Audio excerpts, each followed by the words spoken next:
Chapter 7 is about stoichiometry of chemical reactions. When we write a chemical reaction, on the left side of the arrow are the reactants, that is, the things that are reacting. In other words, the starting materials. So these are the things that we're putting into our beaker or flask. On the right side of the arrow are the products, that is, the things that are produced. In other words, the ending materials. So those are the things that are going to be left over in the beaker or flask at the end. In addition to writing the types of chemicals in the reaction, we also include numbers called coefficients. These numbers go in front of the chemical formula, and they tell us the relative amounts of each substance in the reaction. If we have a coefficient of 1, it's usually left off. So in this equation, we just write CH4 instead of 1CH4, but the 1 is implied. The coefficients tell us the relative amounts of each of the chemicals in the reaction, and so we can think of them as ratios of molecules or ratios of moles. So for example, with this equation, we could say 1 molecule of methane reacts with 2 molecules of oxygen to make 1 molecule of CO2 and 2 molecules of water. Or we could say 1 mole of methane reacts with 2 moles of oxygen to make 1 mole of carbon dioxide and 2 moles of water. The ratio is going to be the same if we multiply each of the compounds by 6.022 times 10 to the 23rd, which is the number that goes from molecules to moles.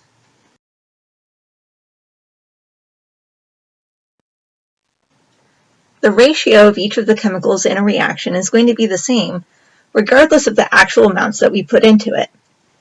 So for example, if we have 1 molecule of methane reacting with 2 molecules of oxygen, then we would have 1 molecule of CO2 and 2 molecules of water produced.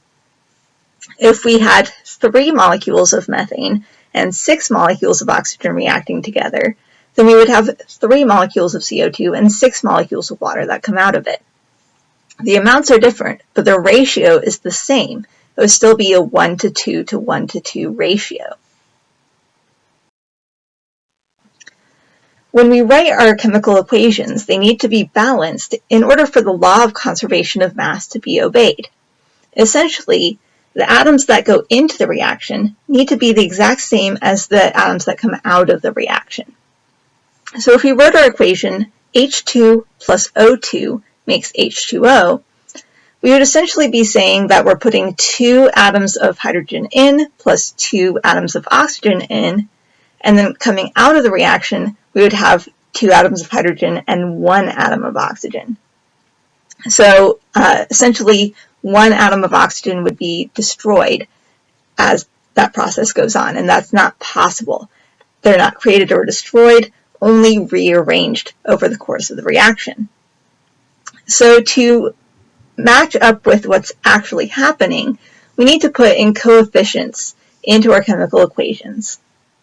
So if we put a 2 in front of the H2 and a 2 in front of the H2O, that allows our equation to be balanced so that we have 4 hydrogens going into it and 2 oxygens going into it. We have 4 hydrogens coming out of it and 2 oxygens coming out of it. So balancing equations is really a trial and error process. There's not going to be one right way to do it every time. But there are some guidelines that will help you, that will make it easier for you to balance the equations if you follow these guidelines. The first is that we're going to change the coefficients of compounds first before we change the coefficients of single types of elements. So in some of the equations that we're going to be looking at next, we're going to save the oxygen for last because the O2 molecule only has 1 type of element in it. And when we change the coefficient in front of that element, we're only affecting 1 type of thing. Our second guideline is that if we have polyatomic ions in our equation that appear on both sides, then we're going to treat them as a single unit when we keep track of how many of each we have on each side of the equation. And then the third guideline is that we're going to keep careful track of each thing that we change. So we're going to put coefficients in And when those coefficients get put in, it changes the number of atoms of each element type for every compound that they're in front of. So we're going to keep very careful track of our counting. So here's our first example. We're trying to find how to balance the equation for the combustion of propane. So propane is C3H8. And our combustion reactions are always going to have some sort of hydrocarbon reacting with oxygen gas to make CO2 gas and liquid water. So that's going to be the sort of standard format. We're always going to have O2, CO2, and H2O in all of our combustion reactions. So we're going to keep a careful count of each of the atoms on each side of the equation. And as we change our coefficients, we're going to update our counts. Now for these particular types of equations, which are combustion reactions, we're always going to do them in a particular order. We're going to do the CO2 first in order to change the number of carbons. Then we're going to change the hydrogens by putting a coefficient in front of the water. And then we'll change the oxygens last. Remember, save the elements for last.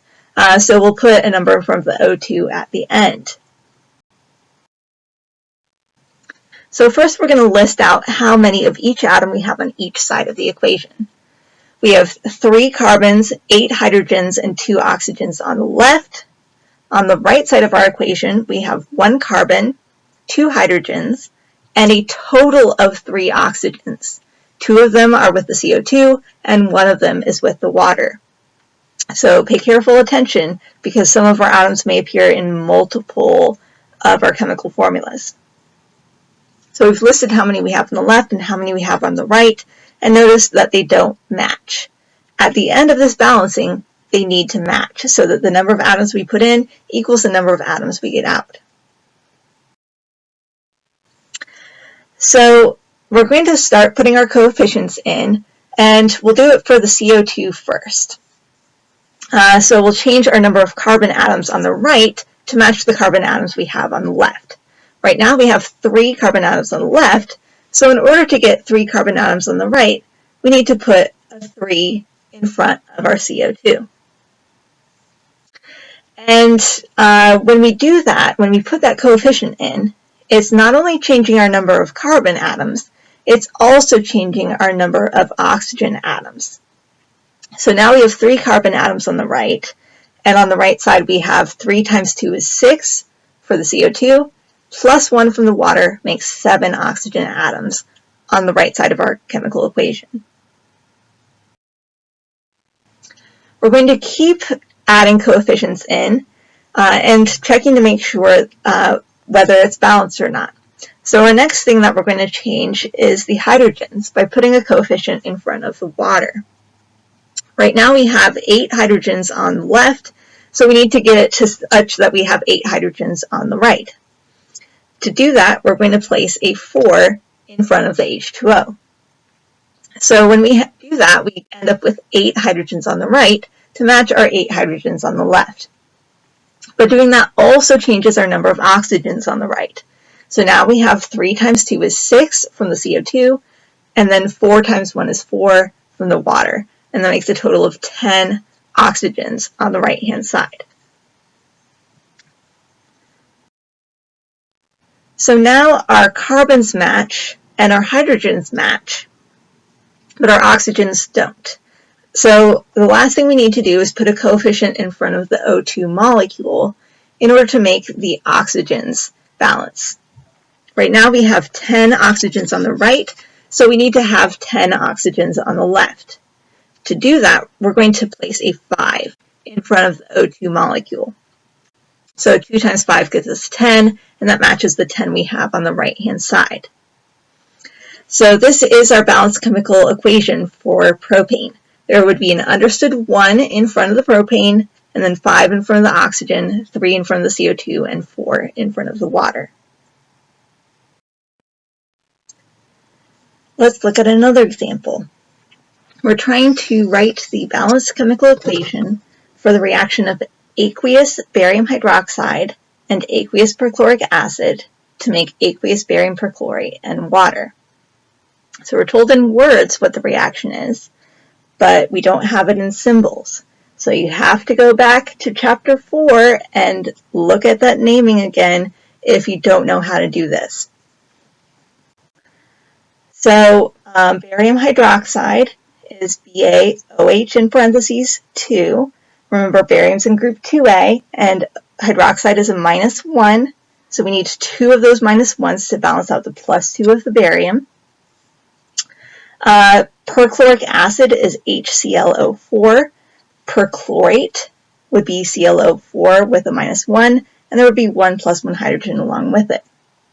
Remember, the ic acid ending indicates that it's based on a polyatomic ion, specifically one that ended in 8. Then we have aqueous barium perchlorate.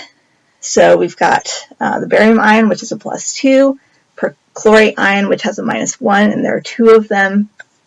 So we have Ba parentheses ClO4 parentheses 2. And then water is H2O. So you need to be able to take those words and turn them into formulas.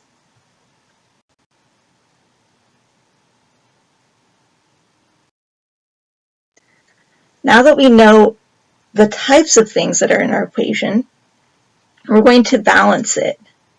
So we're going to start out by listing the numbers of each type on each side of the equation.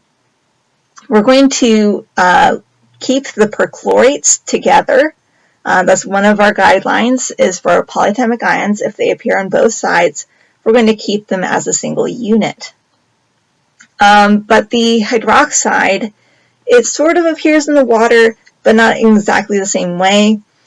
So we're going to actually treat the hydroxide part as just oxygen and hydrogen.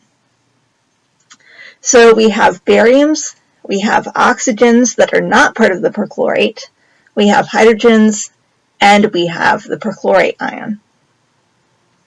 So on our left side of the equation, we have 1 barium, 2 oxygens that aren't part of the perchlorate, they're part of the hydroxide, 3 total hydrogens, 2 of them in the hydroxide and 1 in the acid, and then 1 perchlorate ion.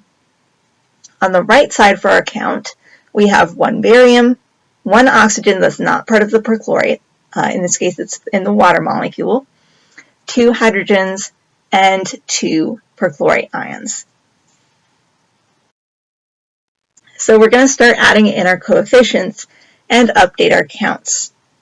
Now this time, because it's not a combustion reaction, we don't have our steps laid out for us, like we need to do this one and then that one and so on. But just some general tips. Polyatomic ions you're often going to want to do towards the beginning of balancing. And if you have something that there's 3 as a subscript for, then you might want to do that towards the beginning as well. So in this case, I look at the perchlorate, and I see that I've got 2 on one side and 1 on the other. So my first step is going to be balancing the perchlorates by putting a 2 in front of my perchloric acid. So that updates my perchlorates, so now they're going to match, but it also updates my hydrogens. Now I have 4 total hydrogens on my left-hand side, 2 from the hydroxide and 2 from the acid.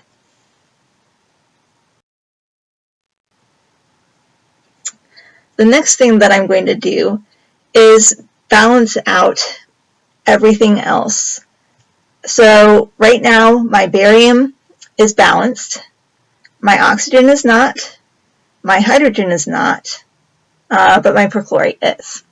So oxygen and hydrogen are both found in the water molecule.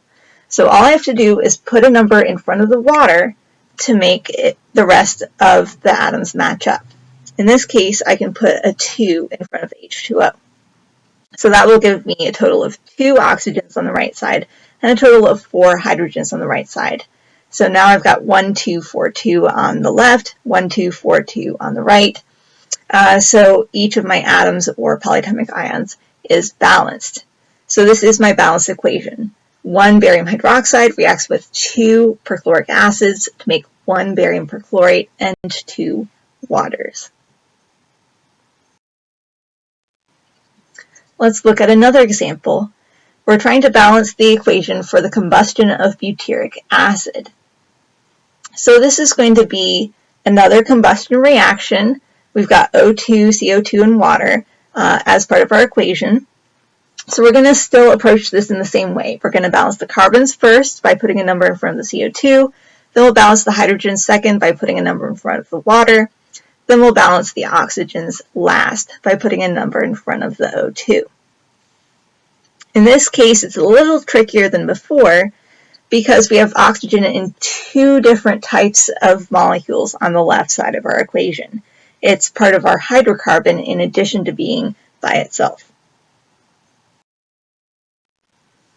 So our first step is listing how many of each type of atom we have on each side of the equation. On our left side, we have 4 carbons, 8 hydrogens, and a total of 4 oxygens, 2 from the hydrocarbon and 2 from the individual molecule. On our right side, we have 1 carbon, 2 hydrogens, and a total of 3 oxygens. And in fact, for all of our combustion reactions, we're going to have 1 carbon, 2 hydrogens, and 3 oxygens to begin with, because our combustion reactions will always have CO2 and H2O on the right-hand side.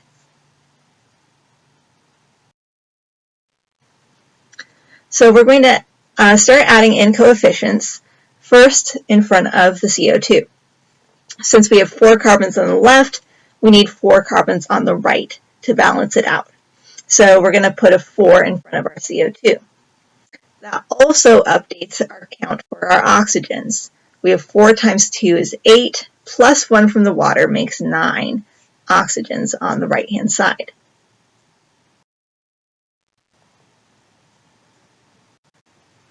Then we put a 4 in front of the water in order to make our hydrogens match up. We had 8 hydrogens on the left, so we put a 4 in front of the water so we can have 8 hydrogens on the right. But this also changes our number of oxygens. We have 4 times 2 is 8 from the CO2, plus another 4 from the water makes 12 oxygens on the right. So since we have 12 oxygens on our right, we need to have 12 oxygens on the left. But they're not all going to be from the O2 molecule. 2 of them will be coming from the hydrocarbon. And we're going to assume that we're going to keep that coefficient of 1 in front of the hydrocarbon, because if we were to change that, then that 4 in front of the CO2 and the 4 in front of the water would also have to change. So if we keep it at 1 in front of the hydrocarbon, that means 2 of our oxygens are coming from the hydrocarbon, so 10 must be coming from the O2 molecule. So to give us a total of 10 oxygens from the O2 molecule, we're going to put a 5 in front of the O2. So now we have 2 times 5 is 10, plus the 2 from the hydrocarbon makes 12. And that matches up with the 12 oxygens we have on the right-hand side. So this is our balanced equation for the combustion of butyric acid. Let's look at the combustion of one more hydrocarbon, ethane. So in this reaction, again, we've got the O2, the CO2, and the water, so we're still going to approach it the same way. We'll do the CO2 first, then the water, then the O2. The tricky part about this one is that we're going to have a fractional coefficient in front of the O2, and we don't want to leave it a fraction though. So at the end, we'll multiply all of our coefficients by 2 to get them to be whole number ratios. So first, we're going to list out the number of each atom we have on each side of the equation. We have 2 carbons, 6 hydrogens, and 2 oxygens on the left. On our right, we have got our 1, 2, and 3, just like we do for all of our other combustion reaction equations. So we're going to start by putting a number in front of the CO2. Since we have 2 carbons on the left, we put a 2 in front of the CO2 on the right. So now we've got 2 carbons on the right. That also changes our number of oxygens. So we have 2 times 2 is 4 from the CO2, plus 1 from the water makes 5. Then we're going to change the number in front of the water so we can update our hydrogens. We have 6 hydrogens on the left, so we put a 3 in front of the water to give us 6 hydrogens on the right. But that also changes our number of oxygens. So now we have 2 times 2 is 4, plus 3 makes 7 oxygens on the right. So there is no number that we can put in front of the O2 that's a whole number that would give us exactly 7. If we put a 3 in front of the O2, that would give us 6. If we put a 4 in front of the O2, that would give us 8. Neither of those numbers is 7. So we're going to have to put in a fraction in order to make it match at this point. So the fraction that will make it match is going to be 7 halves. If we put 7 halves in front of the O2, that's going to make it match. 7 halves times 2 gives us 7. And that matches the 7 oxygens we have on the right-hand side. So now our equation is balanced, but it's not a whole number ratio in front of each thing. So to get it to be whole numbers, we're going to multiply our whole equation, that is, all of our coefficients, by 2. So 1 times 2 gives us 2. 7 halves times 2 gives us 7. 2 times 2 gives us 4. And 3 times 2 gives us 6. And we could update each of our counts. So we have 4, 12, and 14, but that ratio still holds.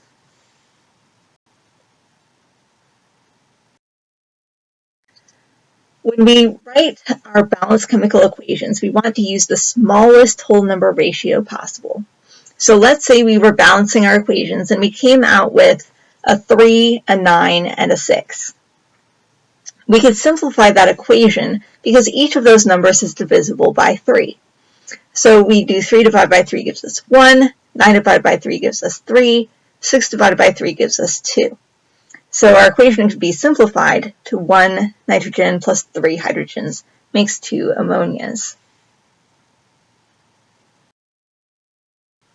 So here's a question for you to try. Balance this combustion equation and put the correct coefficients in for your answer.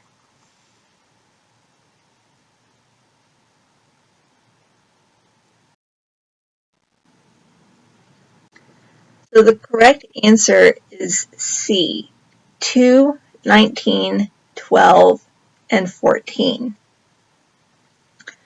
This is going to be very similar to our ethanol problem in that we end up with a fractional coefficient in front of the oxygen, and then we multiply the whole equation by 2. So 2 times 1 is 1 times 2 is 2. 19 halves times 2 gives us 19. 6 times 2 gives us 12, and 7 times 2 gives us 14.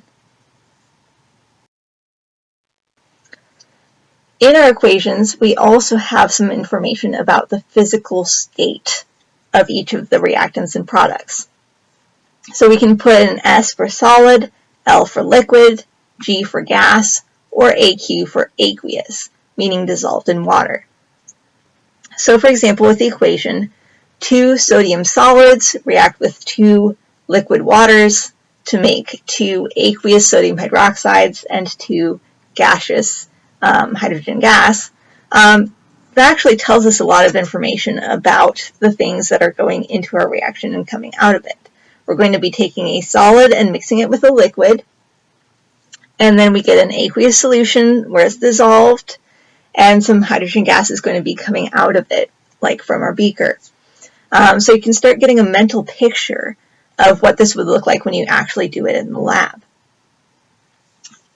Additionally, if we see a delta symbol on top of an arrow, that means that the reaction is heated in order for the reaction to happen.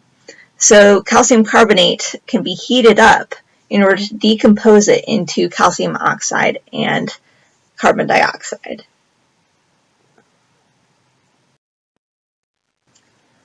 When we have reactions involving ionic compounds, we can write them 3 different ways. Our first way is as a molecular equation, where our chemical formulas represent each of our molecules or formula units, whether they're actual molecules or not.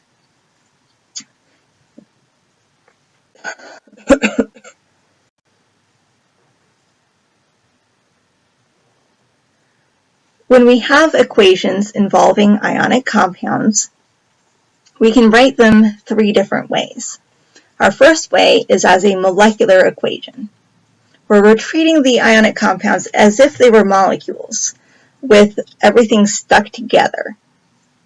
In reality, when we put an ionic compound into water, for example, it's going to break apart. So the complete ionic equation is the second way to write it, and this actually represents the ions the way they really are in the solution, that is, as individual ions. So anything that is ionic and aqueous, we can break up into individual ions and write it that way.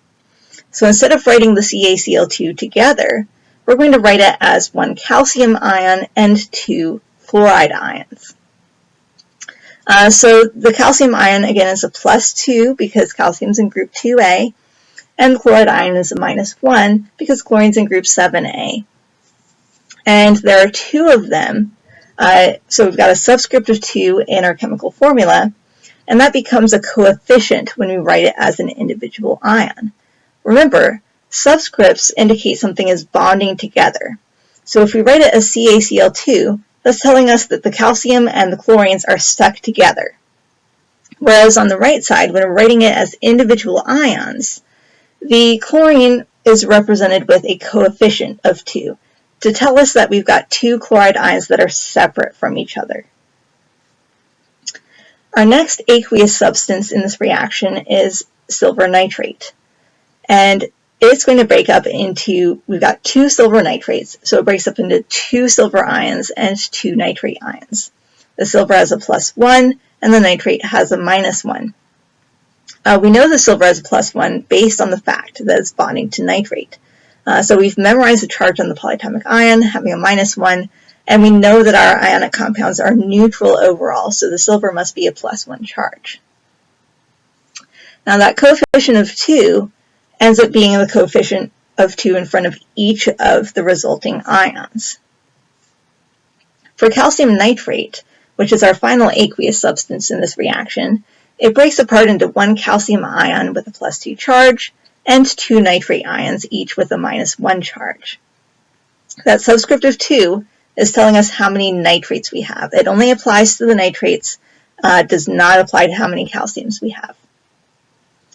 So we end up with a complete ionic equation of Ca2 plus 2Cl minus plus 2Ag plus 2NO3 minus makes calcium 2 plus 2NO3 minus.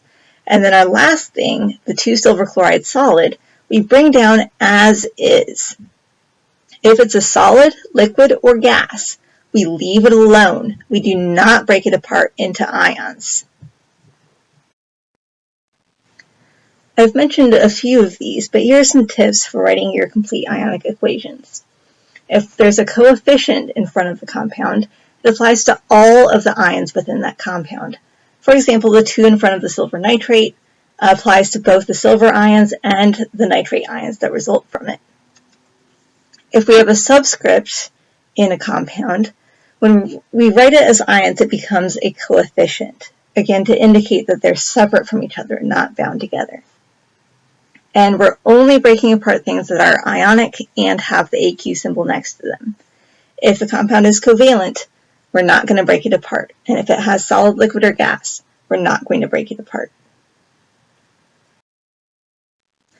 Our last type of equation is called a net ionic equation. In this type of equation, we're showing which things are actually involved in the reaction.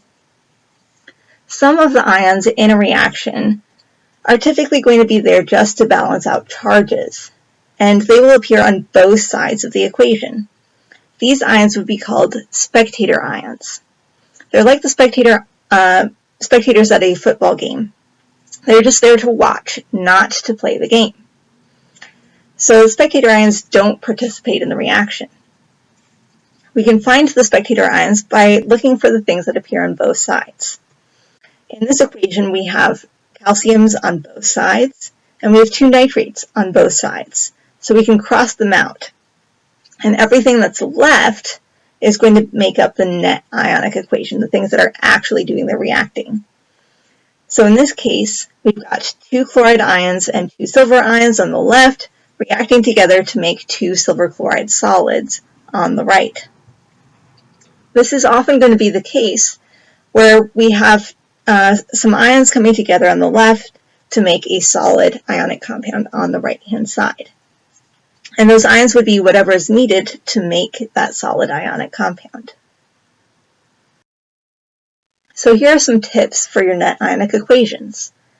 First of all, if your molecular equation is balanced, then your complete ionic equation will also be balanced, and your net ionic equation will also be balanced. So if it's not balancing, go back and check your other equations to make sure that they were balanced to begin with. Also, we can typically look for the things that are ionic and aqueous on the right-hand side, and they will often cancel out. They will often be the spectator ions. So in this equation, we've got calcium and nitrate on the right, and we look on the left and see, yes, those also appear on the left, so we can cancel them out. If we were just looking at the left first, we would have 4 ions to look for. But if we look for the ions on the right side first, we only have to look at 2. So that can save us a few extra seconds on our exam. And then the last thing is, if we get some equation where the coefficients can cancel out or simplify, then we're going to do that. So in this case, we got 2 in front of each of our substances. So we divide each of those coefficients by 2, and they become 1s. So we end up with just chloride plus silver ion makes silver chloride solid.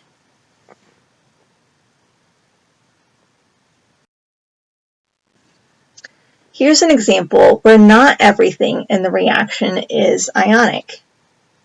Again, everything in this equation is in word form first. So you're going to have to take that word form and turn it into the chemical formulas in order to know what the reaction is and manipulate it. So in this case, we have carbon dioxide reacting with sodium hydroxide to make sodium carbonate and water. So we would need to write out that full equation.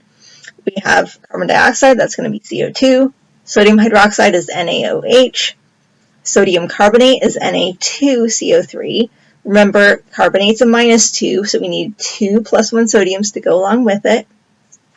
And then liquid water is our last substance, and that's H2O. So right now, we haven't really worried about balancing the equation. We just wrote down the identities of the things in the reaction based on the word problem. So now we're going to take that unbalanced equation and balance it. Our first step is writing down the numbers of each thing we have on each side of the equation. On our left, we've got 1 carbon, 3 oxygens, 1 sodium, and 1 hydrogen.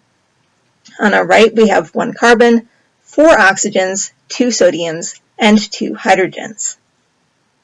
So right now the carbon is balanced, but the other 3 are not. It turns out sodium hydroxide has sodium, oxygen, and hydrogen, which are the 3 things that are not balanced. So all we have to do is put a number in front of the sodium hydroxide to make the rest of it balance. That number ends up being a 2. If we put a 2 in front of the sodium hydroxide, that's going to allow us to balance everything. It's going to turn the number of oxygens on the left to a total of 4. So there are 2 from the CO2 and 2 from the sodium hydroxide. We've got now 2 sodiums and 2 hydrogens. So the sodiums and hydrogens will also balance. So all we had to do is put that 2 there. And the rest of our substances just have an understood coefficient of 1. Now that we have our balanced molecular equation, we can turn it into a complete ionic equation by taking everything that's ionic and aqueous It has to be both of them, and breaking it apart into ions. So the CO2 is aqueous, but it's not ionic, so we're not going to break it apart. It is covalent or molecular, so we leave it alone. The sodium hydroxide is ionic and aqueous, so we are going to break it apart into 2 sodium ions and 2 hydroxide ions. And then sodium carbonate is also ionic and aqueous, so we break it apart into two sodium ions and 1 carbonate ion. And then we have the water molecule, which is, first of all, molecular, so we're not going to break it apart. And it's also liquid, so that would be another reason not to break it apart. So we're going to finally make our net ionic equation by canceling out our spectator ions. So we are going to cross off the sodiums, which appear on both sides, and everything that's left is going to be in our net ionic equation. So our final net ionic equation becomes CO2 aqueous plus 2 hydroxide aqueous makes CO3 2- aqueous and water liquid.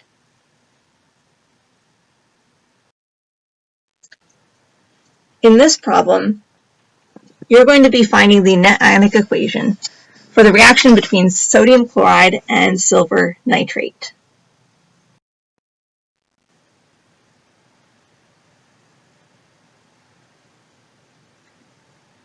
The correct answer is A. So when we write our complete ionic equation, the sodium and chloride get broken apart into ions, the silver and nitrate get broken apart into ions, the sodium nitrate gets broken apart into ions, and the silver chloride solid stays as is. So it turns out the sodiums end up on both sides, so they cancel out. The nitrates end up on both sides, so they cancel out. So we're left with the chloride ion and the silver ion on the left, and on the right side we have our silver chloride solid. And this is going to be the case pretty often where we have ions on the left that can come together to make the solid ionic compound on the right. In this next section, we're going to be looking at 3 different types of chemical reactions: precipitation reactions, acid-base reactions, and redox reactions, which are oxidation reduction reactions. Our first type of reaction is precipitation reactions. In a precipitation reaction, we have some aqueous solutions that get mixed together, and in the end, a solid product gets formed. That solid product is going to be called the precipitate. Most of our precipitation reactions are going to be what we call double replacement reactions. These might also be called double displacement reactions or metathesis reactions. So in a double replacement reaction, the ions are going to switch partners. I like to think of this as if you went to a dance with a partner, and your friend also went to that same dance with a partner, and you got there and realized, I kind of like the other person's partner better. And so everyone agreed to changing partners, so you did. So you went home with your friend's partner, and your friend went home with your partner. Same thing happens here with the ions. They go home with a different partner than they came with. It's still always going to be a positive ion with a negative ion. So positive is not going to go with positive, and negative is not going to go with negative, but they're switching partners. So the calcium comes in with the chlorine, but it leaves with the nitrate. And the silver comes in with the nitrate, but it leaves with the chlorine. So we have them switch partners, and as we predict our products, we have to make sure that we're making neutral ionic compounds. That is, they've got 0 overall charge.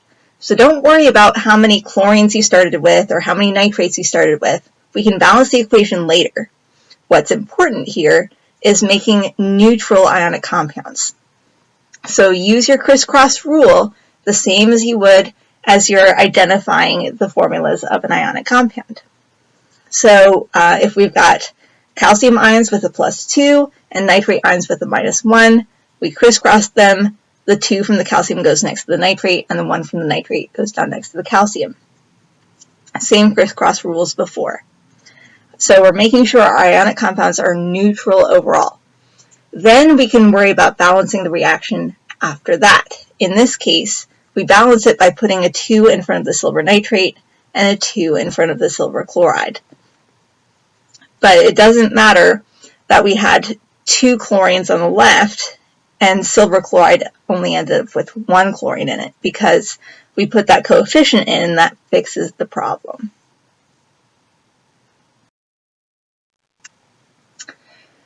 As we're writing our reaction equations, we're going to include states of matter. And for the things on the left, it's typically going to be told to us, and usually they're going to be aqueous. But the things on the right, one of them will be the precipitate, that is the solid product. And we need to predict which one of those substances will be that solid product. In order to do that, we have a list of solubility rules to help us remember which compounds are soluble and which ones would not be soluble in water. So if it is soluble, it's going to get the AQ symbol next to it. It's going to be aqueous, dissolved in water. The ones that are not soluble, that is insoluble, get the S symbol next to them, S meaning solid. So S stands for solid, not soluble. So here's a list of some ions that are always soluble.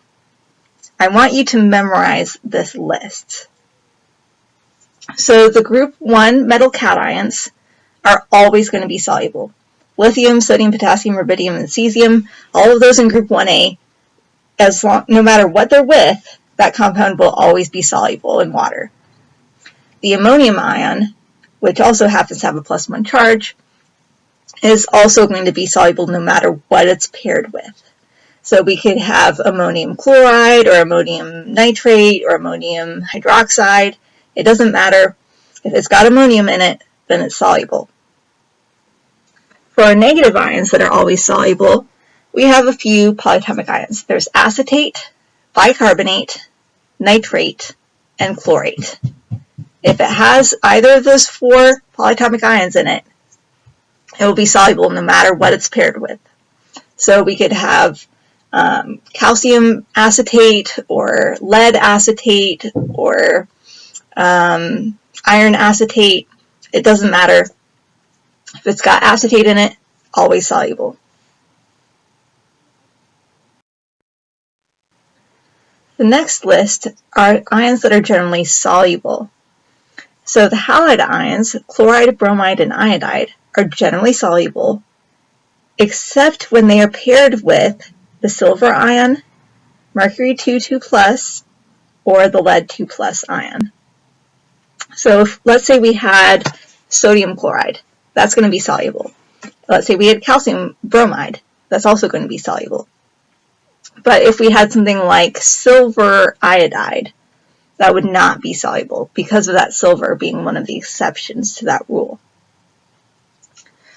The fluoride ion gets its own category because it has some different exceptions. So the fluoride is also generally soluble, but its exceptions are going to be the group 2A metals like calcium or barium, along with lead 2+ and iron 3+. So if it's with any of those exceptions, it will not be soluble. But with other things that are not the exceptions, it will be soluble. And then the sulfate ion is generally soluble, except when it's with silver, mercury, and lead, calcium, strontium, and barium. So the silver, mercury, and lead are similar to the exceptions for the halide ions, and the calcium, strontium, and barium is similar to the exceptions for the fluoride ion. Notice that the sulfate ion is the only one that has a 2 in it that's generally soluble for its charge. All the other ones that are either always soluble or generally soluble have either a +1 or -1. So generally, the higher the charge, the less likely it is to be soluble.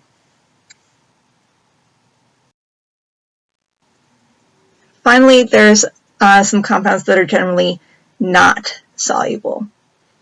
So the carbonate ion, chromate ion, phosphate ion, and sulfide ion is generally not soluble unless it's with group 1A or the ammonium ion, the compounds that we already know will always be soluble.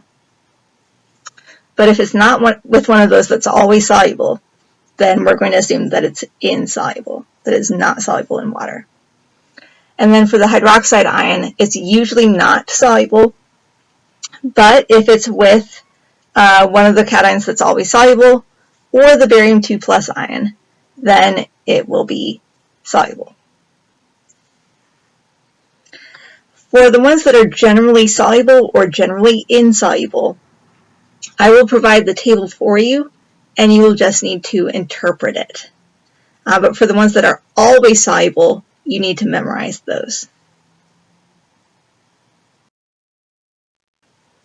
So here's a question for you. Which of these is water soluble, that is soluble in water? The correct answer is C, lithium hydroxide. The lithium part of it makes it soluble in water. Remember, if it's got a 1A ion or the ammonium ion in it, it's always going to be soluble.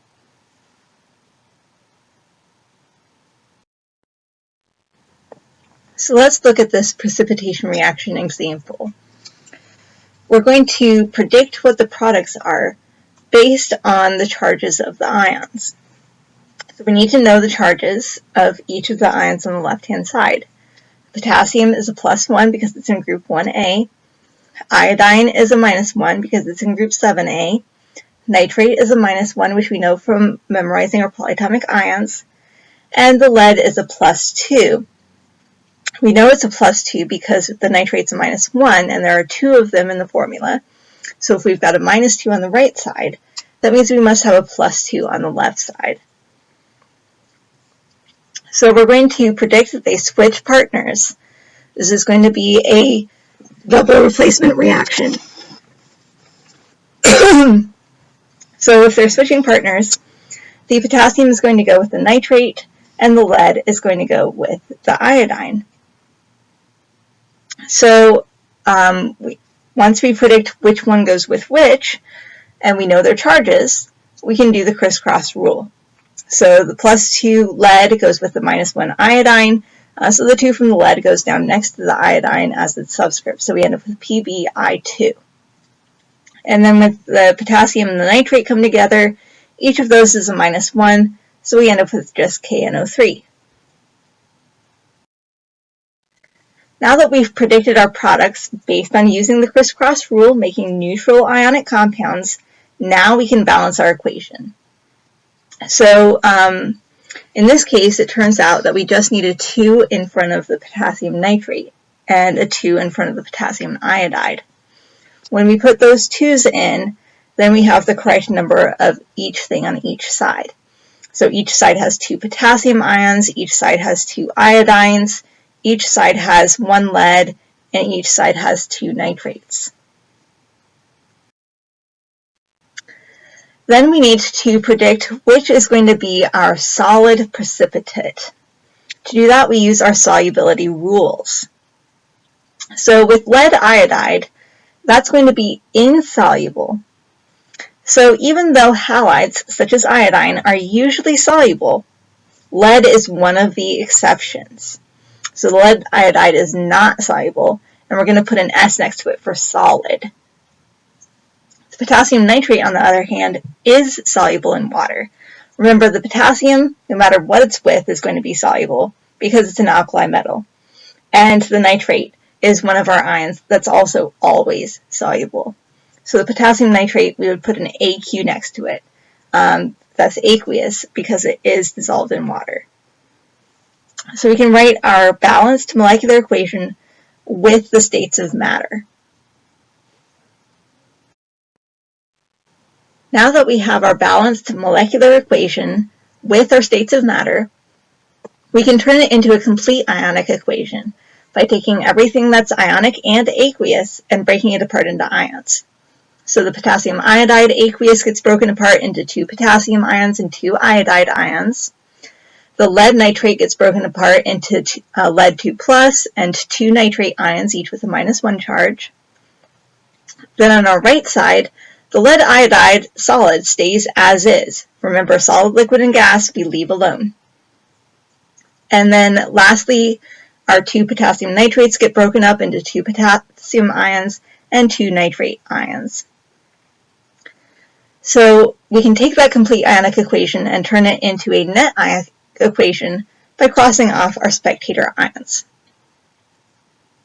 We have potassiums and nitrates that appear on both sides. So 2 potassium crosses out with 2 potassium, 2 nitrate crosses off with 2 nitrate. So we're left with 2 iodide ions reacting with 1 lead 2+ to make lead iodide solid. And so that becomes our net ionic equation. Again, we're taking 2 types of ions on the left. They get combined together, and they're the exact amounts needed to make the ionic compound solid on the right-hand side. So here's a question for you guys to do. Which precipitate will form when those 2 reactants are mixed?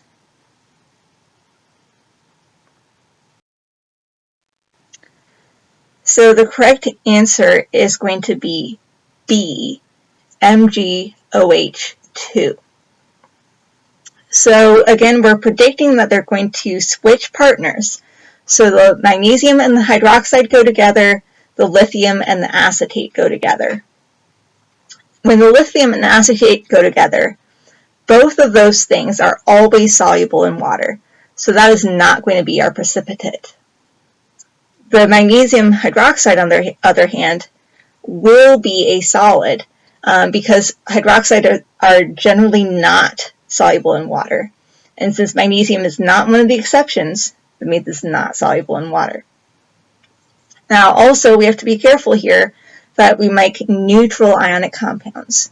So it's not just MgOH. We have to think about the charges. Hydroxide has a -1, so we need 2 of them to cancel out with the +2 of the magnesium.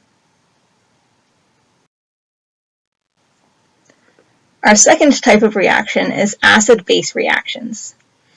These involve transfer of a hydrogen ion, H+, from one chemical to another in the reaction. So there are 2 parts to acid-base reactions, the acid and the base. Acids are defined as substances that can dissolve in water to make H3O+ ions. And we have the special name for that, hydronium. So an example is HCl, hydrochloric acid. When it dissolves in water, the H+ and the Cl- come apart from each other. The H+ combines with the water molecules to make H3O+. And the Cl- stays as Cl-, but it gets surrounded by water molecules. So we end up with these chloride ions that are surrounded with waters, and the H+s are actually bonded to the water to make H3O+, which is hydronium. So we can classify our acids based on whether they are strong or weak. Strong acids are going to completely dissolve in water. So we're going to use the full right-facing arrow to indicate that the reaction goes to completion. After the strong acid dissolves, there are only going to be products remaining. So none of that original acid will be left in the solution. It will all be broken up into ions. Whereas with weak acids, they only partially dissolve. So let's say we put in 100 molecules of an acid. Maybe one of them will break up into ions, but the rest of them will stay stuck together. So we're going to use these partial half arrows to indicate that the reaction only goes part of the way. Like some of the ions get broken apart, but not all of them. And the reactants and products end up being both in that final reaction mixture. So we're not getting rid of all of the original stuck together acid and turning it all into ions. Instead, some of it stays stuck together and only a little bit of it might turn into ions.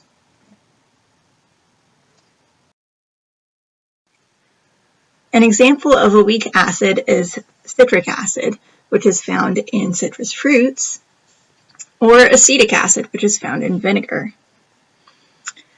The equation for the reaction of acetic acid with water is shown at the top of the screen. We can see the double half arrows are used to indicate that the reaction only goes partially. In fact, only 1% of the acetic acid molecules that get put into it turn into ions, and the rest stay in their whole form. So how do we know whether an acid is going to be strong or weak? Basically, for you guys, you're just going to have to memorize it. So we have this list of 7 strong acids that you need to memorize. 3 of them have a hydrogen along with a halogen from group 7A. So we've got chlorine, bromine, and iodine. Notice that fluorine is not on this list. So HF would be weak. We also have some oxyanions. So we've got nitric acid, fluoric acid, perchloric acid, and sulfuric acid. So those have those oxyanions along with an H to make an oxyacid. But it's not all oxyacids, only those specific 4. So memorize these 7 strong acids, and anything not on this list is going to be a weak acid. So the ones on this list are going to dissociate completely. So we have H plus ions, and then whatever else it was with, like Cl minus or Br minus or NO3 minus. And that's what's left in the solution when the reaction is finished. But for the weak acids, they're not going to dissociate completely. For bases, the definition that we're going to use is that it's a substance that will dissolve in water to make hydroxide ions. So one of the most common bases is sodium hydroxide, and we can see a picture of it on the screen, and it's usually found in these little white pellets. So sodium hydroxide has been around for a really long time, so it has some historical names, such as lye and caustic soda. So if you hear those names in, let's say, Lowe's or Home Depot, some sort of hardware store type place, they're talking about sodium hydroxide. So with our bases, they have the same distinctions between strong and weak. The strong bases are going to completely dissolve. We're going to use the full arrow to show the reaction is going to completion. And only the products are going to remain when the reaction is finished. So none of the whole base stuck together will be left at the end. For our weak bases, they're only going to partially dissolve. We're going to use the half double arrows to indicate the reaction only goes part way. And the reactants and the products are both going to be in our beaker or flask at the end of the reaction. So some of it will be stuck together, let's say NaOH stuck together, and some of it will be split apart into ions like sodium ions and hydroxide ions. Although this is a bad example because sodium hydroxide is a strong base.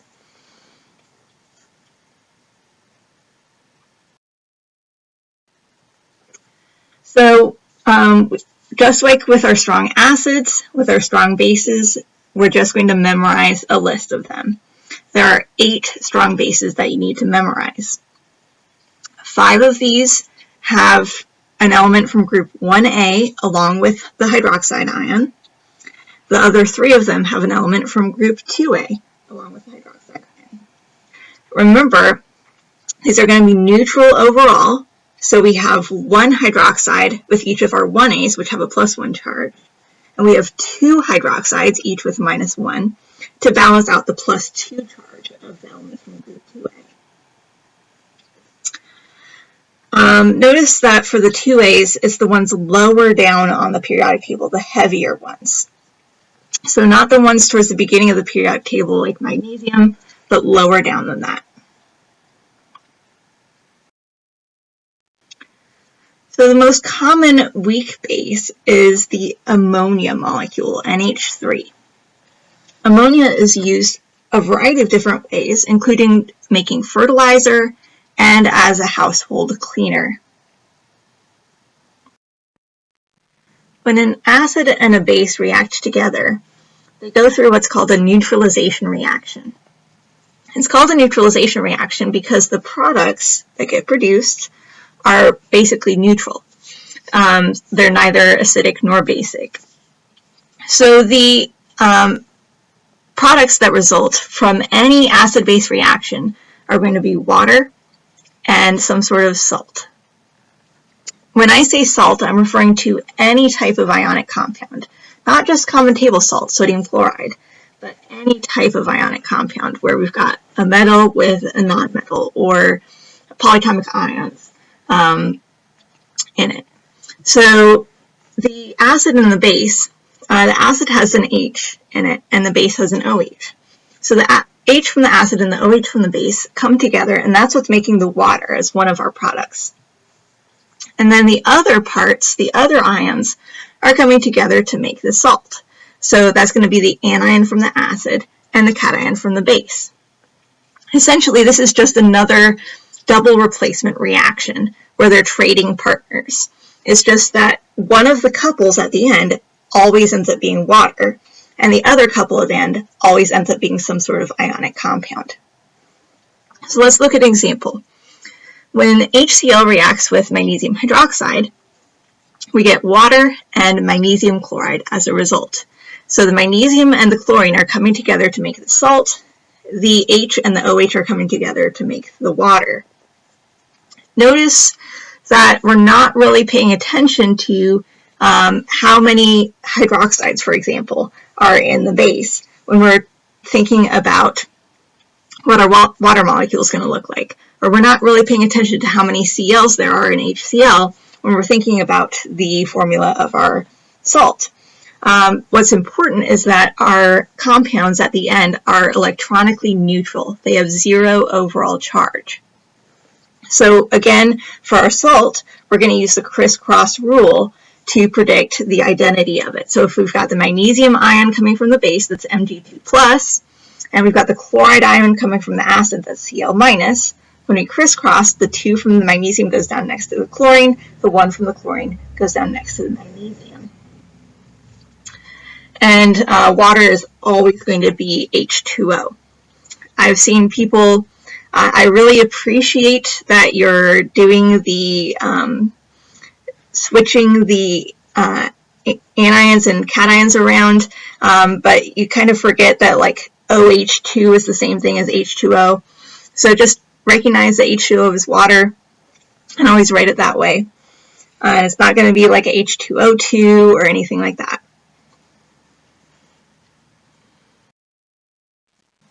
So here's an example with a neutralization reaction.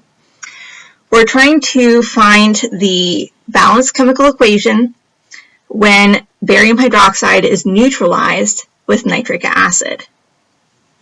So they're telling us that barium hydroxide and nitric acid are being reacted together. So again, this is given to us in word form. So we have to use our nomenclature rules to put it into formula form.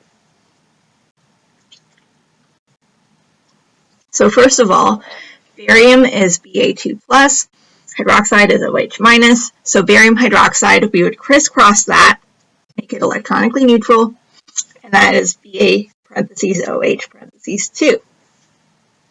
The other reactant is nitric acid. Since it has that ic acid ending, and there's no hydro in the front, we know it's based on a polyatomic ion that ended in 8. So nitric acid must be based on nitrate. We know from memorizing, nitrate is NO3 with a -1 charge. So nitric acid must have hydrogen with that. So since we would need one H+ to balance the -1 charge of the nitrate, we get HNO3 for nitric acid. So we've so far identified our reactants. We can write the first part of our reaction. We just write down the nitric acid formula and the barium hydroxide formula. And then we can put an arrow. On the other side, we're predicting our products, and we have to make sure they're neutral in charge. So the H and the OH are coming together to make water. Again, don't worry about the fact that there's 2 hydroxides and barium hydroxide. We'll balance it out later. We just need to predict what types of ions are coming together to make what product. So we know water is always going to be one of those products of a neutralization reaction. The other products here are going to be coming from the other parts of those compounds. So the thing that's not the H is the NO3, and the thing that's not the OH is the Ba. So the Ba and the NO3 come together, and we have to know those charges so we can use the Crisscross Rule to make that neutral ionic compound. Barium's 2+ because it's in group 2A. Nitrate, we know from memorizing, is -1. We crisscross it and get Ba parentheses NO3 parentheses 2. Next, we're going to just fill in those products into our right side of our arrow. So that's our unbalanced equation. We've predicted our neutral products, but we haven't worried about how many of each thing we have. So now that we've predicted our neutral products, now we can balance our equation. And this is the part where we worry about the fact that we have 1 nitrate on the left, but 2 nitrates on the right. So the way we end up balancing it is we put a 2 in front of the nitric acid, so that we end up with 2 nitrates on each side, and 2 hydrogens, well, a total of 4 hydrogens on each side. And then we put a 2 in front of the water. So typically, the number of waters is going to equal the number of hydroxides. I'm not going to say that's always going to be the case, but it's a pretty good guess. And again, pay attention to those polyatomic ions and make sure you have the correct number of those as well. Just double check every piece of the reaction to make sure it's balanced. The very last thing we need to do is add in the symbols for our states of matter. In general, these are going to be aqueous solutions. The main thing that's different here is that water is going to be a liquid.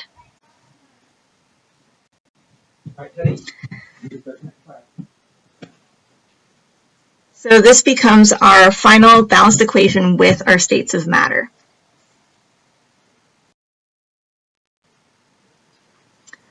We can write the net ionic equation for a neutralization reaction, just like we've done with our precipitation reactions.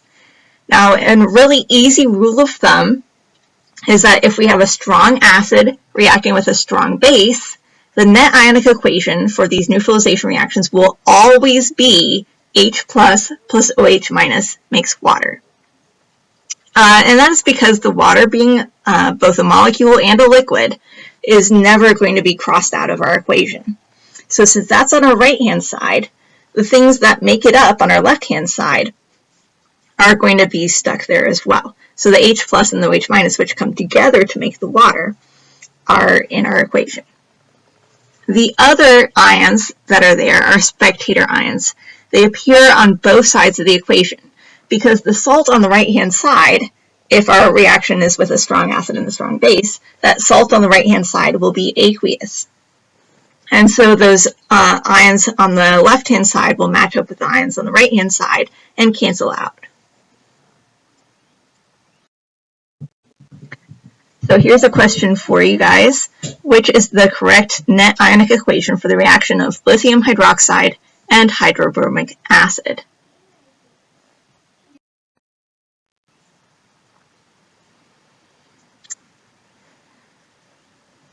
So the correct answer is A, H plus OH minus makes water. So in this case, the lithium bromide being aqueous means that we've got lithium ions and bromide ions. And those are going to cancel out with the lithium ions and bromide ions on the left-hand side. And so we're left with the things that end up coming together to make the water. Our third type of reaction is going to be oxidation reduction reactions. Another name for this is redox. The RED comes from reduction and the OX comes from oxidation. So these redox reactions are going to be reactions in which electrons are transferred from one reactant to another. So they're going to go from one of the reactants to another of the reactants. They're kind of jumping from one chemical to another. And this type of reaction has two processes going on, oxidation and reduction. Oxidation is defined as the loss of electrons, and reduction is defined as the gain of electrons.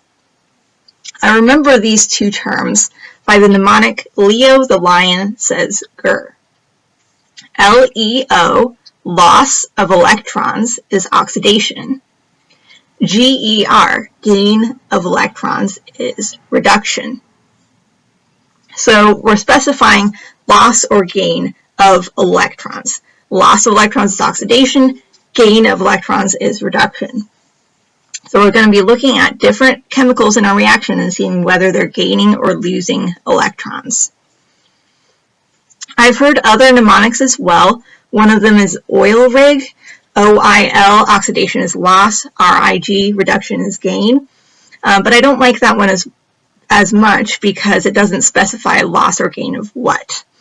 This one specifies that we're losing or gaining electrons. So it's not necessarily that the charge is going to go up or down, but the number of electrons is going up or down. A simple redox example is the reaction of sodium and chlorine to make sodium chloride. When we do redox reactions, it's going to be generally helpful to split it into two half reactions and focus on those two parts of the reaction separately.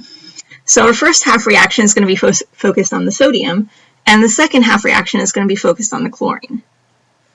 So our first half reaction, we have sodium solid, and it's turning into sodium ions, which are part of the sodium chloride ionic compound.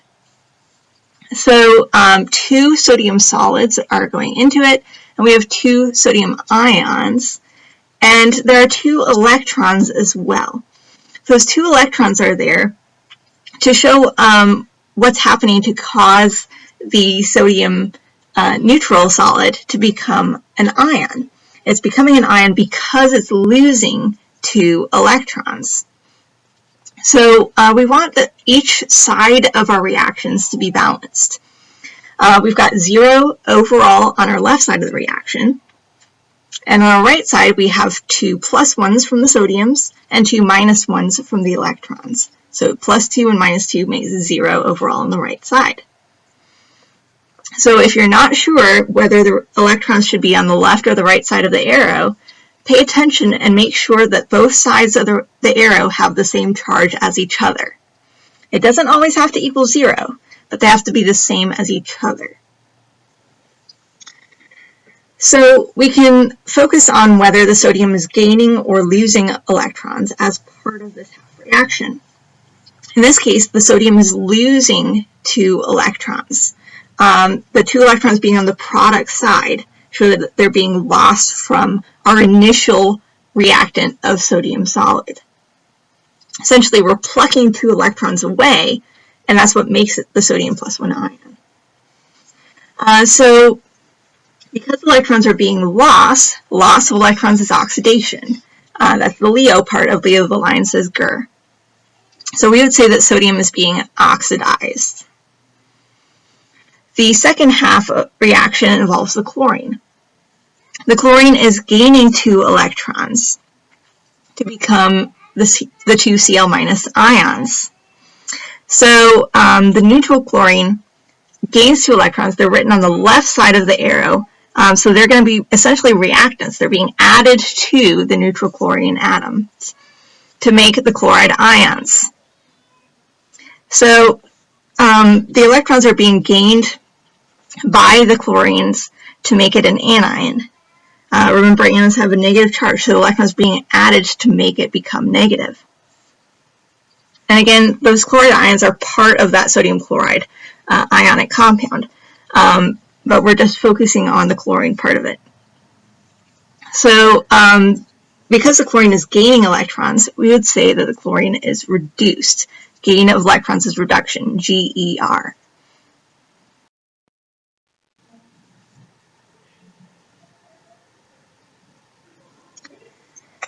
So we've talked about splitting our reactions into half reactions, and it is really helpful to think about them in that way.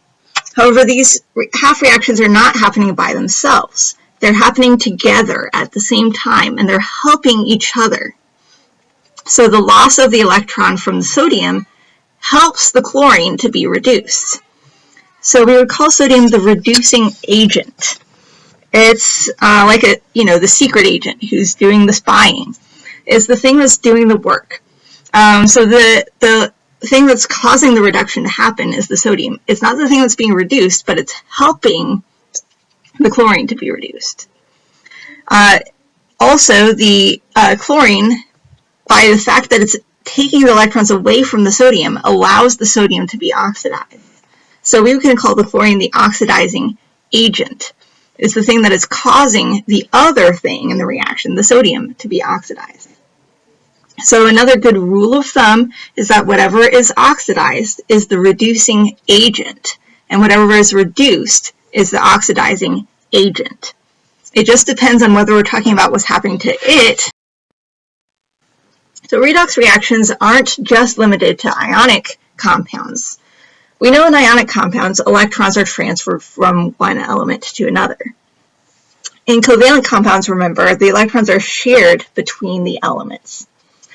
But for a redox reaction, we're not just talking about going from one element to another. We're talking about going from one compound to another. So when the electron goes from one molecule to another molecule, it can still be an oxidation-reduction reaction. But for covalent compounds, it's a little trickier to figure out which thing is oxidized and which thing is reduced. So to do that, we're using a concept called oxidation number.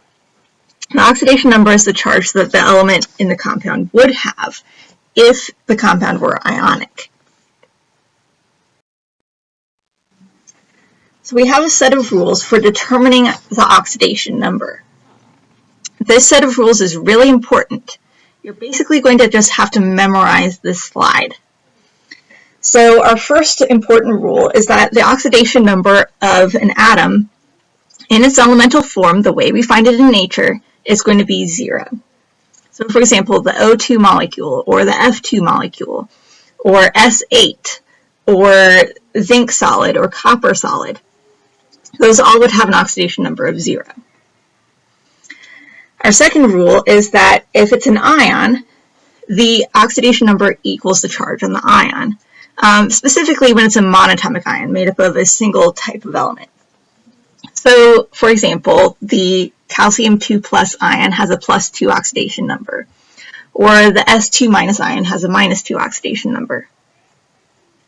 Our third important rule is that the total of all of the oxidation numbers in a molecule or polyatomic ion equals the charge on that molecule or polyatomic ion. So if it's a neutral molecule with 0 overall charge, the sum of the oxidation numbers equals 0. Or if it's a polyatomic ion, the sum of the oxidation numbers equals the charge on that polyatomic ion. For example, with sulfate, which has a -2 charge, the oxidation numbers would add up to a -2.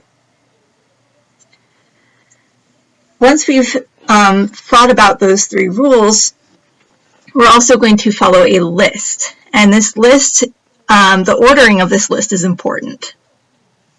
So the top of the list indicates that it's always going to happen. This is always going to be the oxidation number. And the bottom of the list means it's likely to be the oxidation number, but it depends on the things that are earlier in the list. So we follow our list from top to bottom when assigning our oxidation numbers.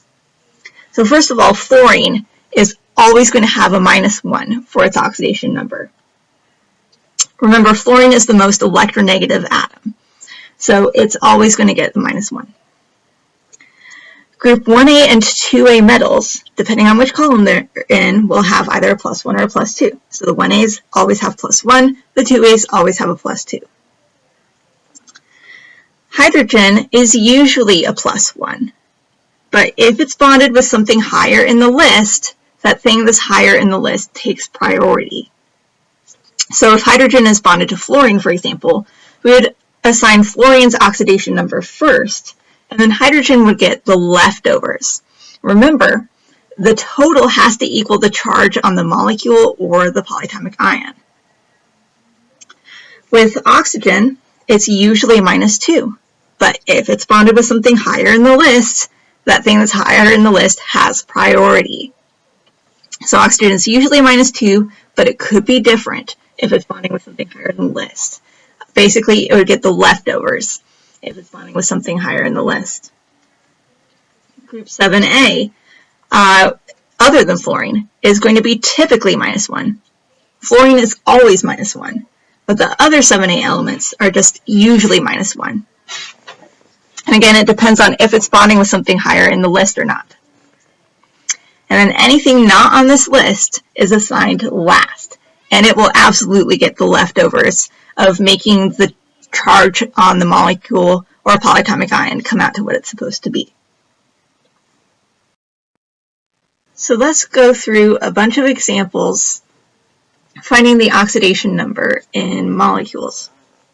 We're going to find it for every atom within a compound. So let's look at the example of potassium permanganate.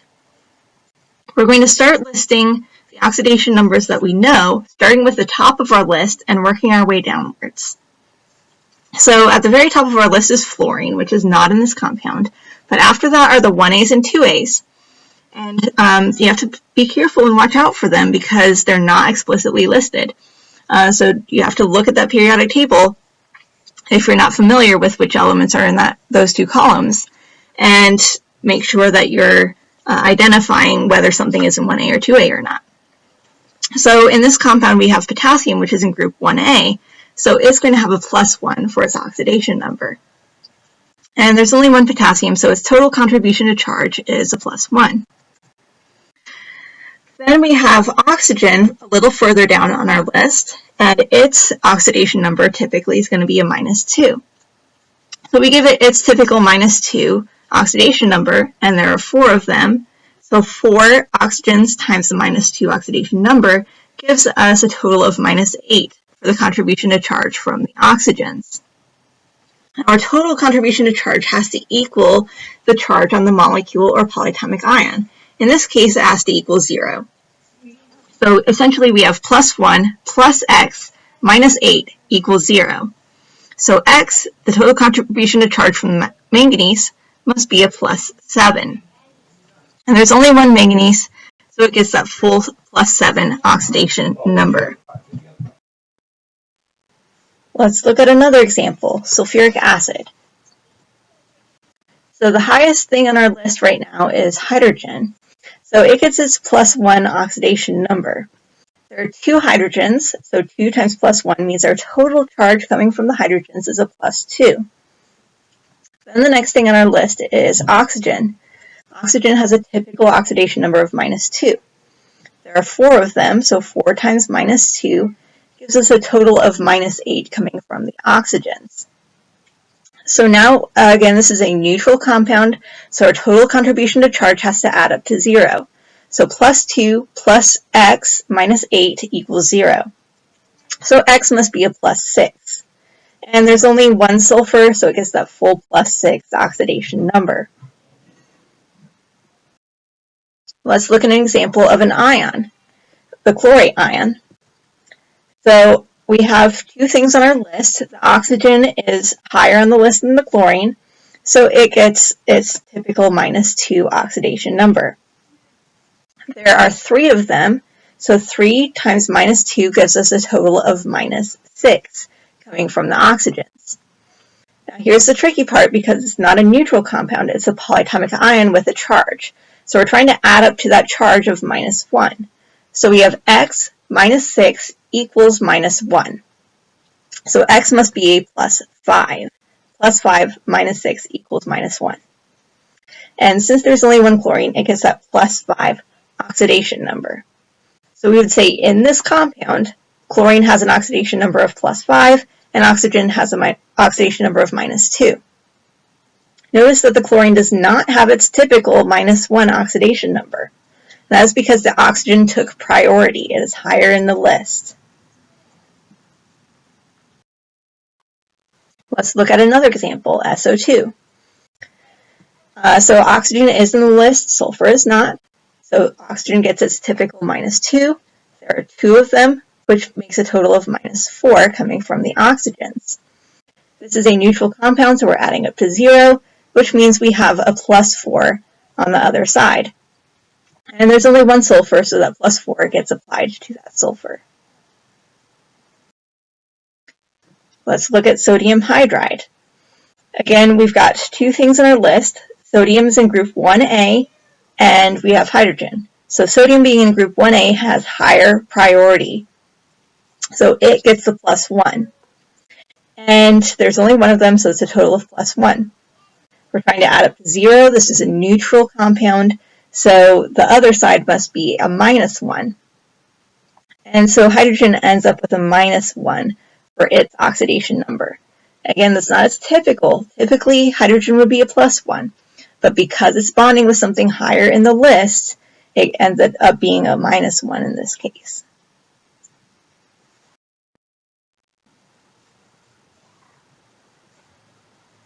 Let's find the oxidation numbers in another ion, the carbonate ion. So oxygen is in our list, carbon is not, so oxygen gets priority.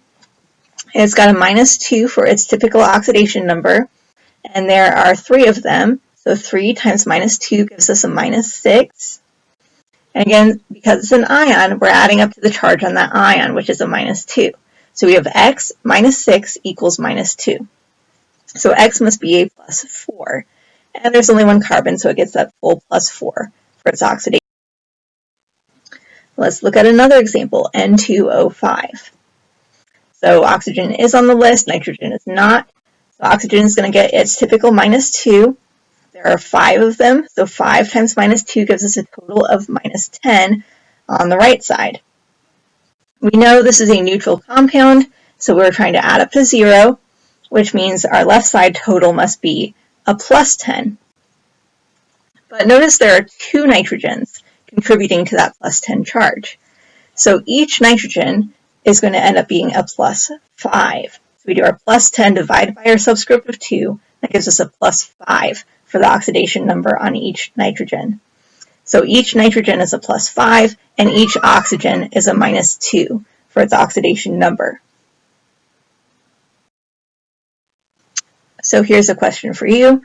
What is the oxidation state or oxidation number for sulfur in HSO3 with a -1 charge?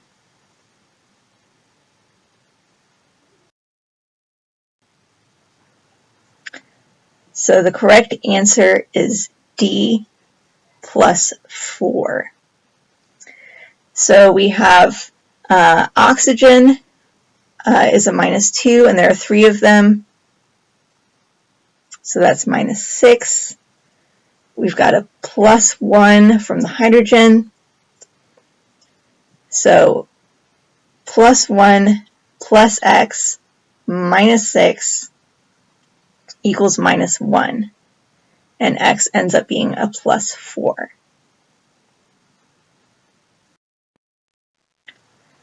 So we're not just finding oxidation numbers for the fun of it, although I think it's pretty fun. We're doing it in order to find which thing in our reaction is oxidized and which thing in our reaction is reduced. So we're going to find the oxidation numbers of every single element in every single compound in the reaction. So for example, with H2 plus F2 making 2HF, we identify the oxidation number of the hydrogen as 0 because it's a neutral element the way we find it in nature. Same with the fluorine. It's a neutral element the way we find it in nature, so its oxidation number is 0.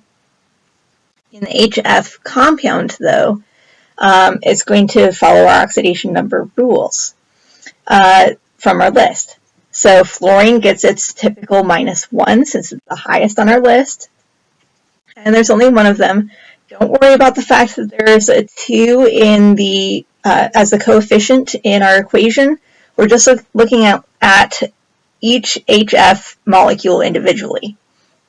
So for each F molecule, we've got 1 fluorine with a -1 and 1 hydrogen, which ends up being a +1. So we can see a change happening in the oxidation numbers of our elements in this reaction. The hydrogen starts out at 0 and becomes a +1. The fluorine starts out at 0 and becomes a -1. So we look at what that change is to see whether the number is going up or down. If the number goes up, that means the oxidation number is increasing, and that's going to be an oxidation process for that element. So since hydrogen is going up from 0 to +1, we would say the hydrogen is oxidized in this reaction. For fluorine, its oxidation number is becoming more negative. It's going down, it's decreasing. So that more negative oxidation number means that the fluorine is being reduced in this reaction. So we're going to look at a bunch of different types of reactions in the context of redox reactions. So these reactions are not always going to be redox, but they could be, depending on whether things are oxidized or reduced as part of the reaction. So some of our redox reactions could be single displacement reactions, or single replacement is another term you might hear for it. So with our single displacement or single replacement reactions, one element is going to replace another one. So the zinc is replacing the copper to be bound to the chlorine, and the copper is replacing the zinc as being the thing that's by itself. In this reaction, we can assign the oxidation numbers. The zinc solid is in its elemental form, so it has an oxidation number of 0. In our copper 2-chloride compound, first of all, it's ionic. So anytime that we have an ionic compound, it's made up of ions, and the oxidation number of those ions is the charge on the ions. So the chlorine has a -1 because it's in group 7A, and also because of our oxidation number rules. And there are 2 of them, so that's a total of -2 coming from the chlorines. On the left side, we know our total charge has to equal 0, so the copper must be a +2. Then we get to our zinc 2-chloride, and again, the chlorine is a -1, both going from our oxidation rules and the fact that it's in group 7A. So it's a -1, and there are 2 of them, so that's -2, and that means the zinc must be a +2. And then we get to the copper that's by itself, that's in its elemental form, so its oxidation number is 0. So we look at what's happening to each of the elements. The zinc is going from 0 to +2, the copper is going from +2 to 0, and the chlorine is not changing, it's staying at a -1 oxidation number. So since the zinc is going from 0 to +2, we would say the zinc is being oxidized. And since the copper is going from +2 to 0, it's going down in oxidation number, so we would say it's being reduced.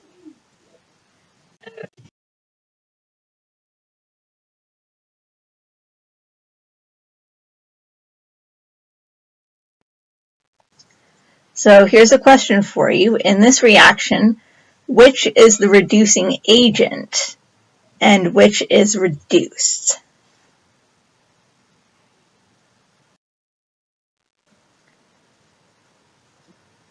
So the correct answer is A. Zinc is the reducing agent and the copper sulfide is reduced. So the thing that's reduced and the thing that's oxidized, the thing that's the oxidizing agent, the thing that's the reducing agent, those are always going to be on the left side of the reaction.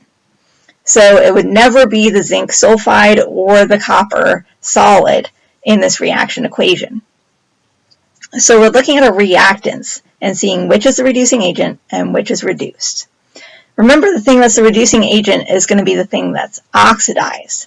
So in this reaction, the zinc is going from 0 oxidation number in its elemental form to having a +2 oxidation number when it's bonded with the sulfur. Remember, it's an ionic compound, so the sulfur is a -2 because it's in group 6A, and the zinc is a +2 to balance it out. So it's going from 0 to +2, that number is increasing, so we would say that the zinc is being oxidized, and therefore it's going to end up being the reducing agent. The copper, on the other hand, is getting reduced. It's going from +2 when it's bound to the sulfur down to 0 when it's by itself. So +2 down to 0 is a reduction. It's going down. So the copper is being reduced. Now, technically, the sulfur is not being reduced or oxidized, is staying at that -2 oxidation number. But when we talk about compounds that we're putting into our beaker, we would say that the copper sulfide is reduced, even though it's really just the copper part of it that's being reduced. So another type of reaction that could be redox is a combination reaction. So combination reactions have two or more things on the left side of the arrow, that is reactants, coming together to make just one single product. So we can identify a combination reaction by the fact that there's only one product on the right-hand side. So if something is changing in oxidation number, then it's going to be a redox reaction as well. So in this case, we have nitrogen in its elemental form having an oxidation number of 0, hydrogen in its elemental form having an oxidation number of 0, and then in ammonia, they have some different numbers. So we assign the hydrogen first because it is on the list. It's got a +1 for its typical oxidation number, and there are 3 of them. Again, ignore the coefficient. So we've got 3 hydrogens, each with a +1. So that's a +3 total from the hydrogens. And we're adding up to 0 because ammonia is a neutral compound. So our left side must be a -3. And so that nitrogen has a -3 oxidation number. So hydrogen is going from 0 to +1. That number is increasing, so hydrogen is being oxidized. The nitrogen is going from 0 to -3, so it's going down. So we would say that the nitrogen is being reduced in this reaction. Another type of reaction is decomposition. And again, it could be redox if something is changing in oxidation number. So in this example, we have sodium hydride decomposing to make sodium and hydrogen. So decomposition involves one reactant on the left side breaking apart into multiple products on the right. So we can identify our decomposition reactions by the fact that they have one thing on the left side of the arrow. So we can identify the oxidation numbers using our oxidation number rules. Sodium, again, is highest priority in the list along with fluorine. But it gets this +1, and there's one of them. So the hydrogen must be a -1. Then on our right side of our arrow, we have elemental sodium, which is 0, and elemental hydrogen, which is 0. So the sodium is going from +1 down to 0, so it's being reduced, and the hydrogen is going from -1 up to 0, so it's being oxidized.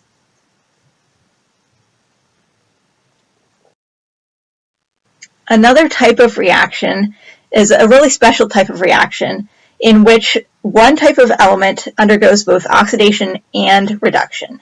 This type of reaction is called disproportion Ation. So a very common example is the disproportionation of hydrogen peroxide. In hydrogen peroxide, the oxygen ends up changing oxidation number, but the two products, one of them the oxidation number goes up, and the other the oxidation number goes down for the oxygen. So let's work out those oxidation numbers. In hydrogen peroxide, we've got hydrogen has highest priority, it gets its +1. There are 2 of them, so that's a +2 total on our left side, which means our right side must be a -2 total. So we've got a total of -2 from the oxygens. But there are 2 oxygens contributing to that -2 charge. So each individual oxygen must be a -1. -2 divided by 2 gives us -1. Then in our water molecule on the right, we've got hydrogen, which is +1. There are 2 of them, so that's +2 total on the left, which means we must have a -2 total on the right. But this time there's only 1 oxygen to divide that evenly into, so that oxygen gets this full -2 charge. And then we have our oxygen molecule, O2, which is in its elemental form. So it has an oxidation number of 0. So the hydrogen is a +1 in both cases. So the hydrogen is not being oxidized or reduced, but the oxygen is actually doing both.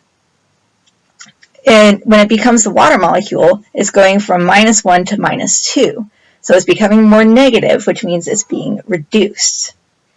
When it becomes the oxygen molecule, it goes from -1 to 0. So it's becoming more positive, which means it's being oxidized.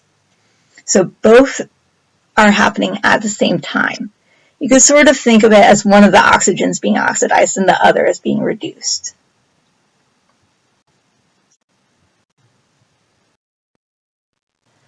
Our last type of reaction is combustion reactions. We've talked about combustion reactions before. Basically, we have a hydrocarbon reacting with oxygens to make CO2 and water. And so we're always going to have oxygen, CO2, and water as part of our combustion reactions. So we can identify our oxidation numbers in this reaction. The hydrogen and methane is a +4. There are 4 of them, so that's a total of +4.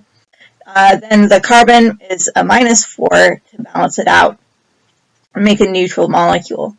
So carbon in methane has a -4 oxidation number. Then we have oxygen in its elemental form, which is going to have an oxidation number of 0. On our right-hand side, we have CO2. Oxygen gets its typical -2. There are 2 of them, so it's a total of -4, which means the carbon must be a +4 to balance it out. And then lastly, we have the water molecule, which we've done before. The hydrogen is a +1. There are 2 of them, so that makes +2.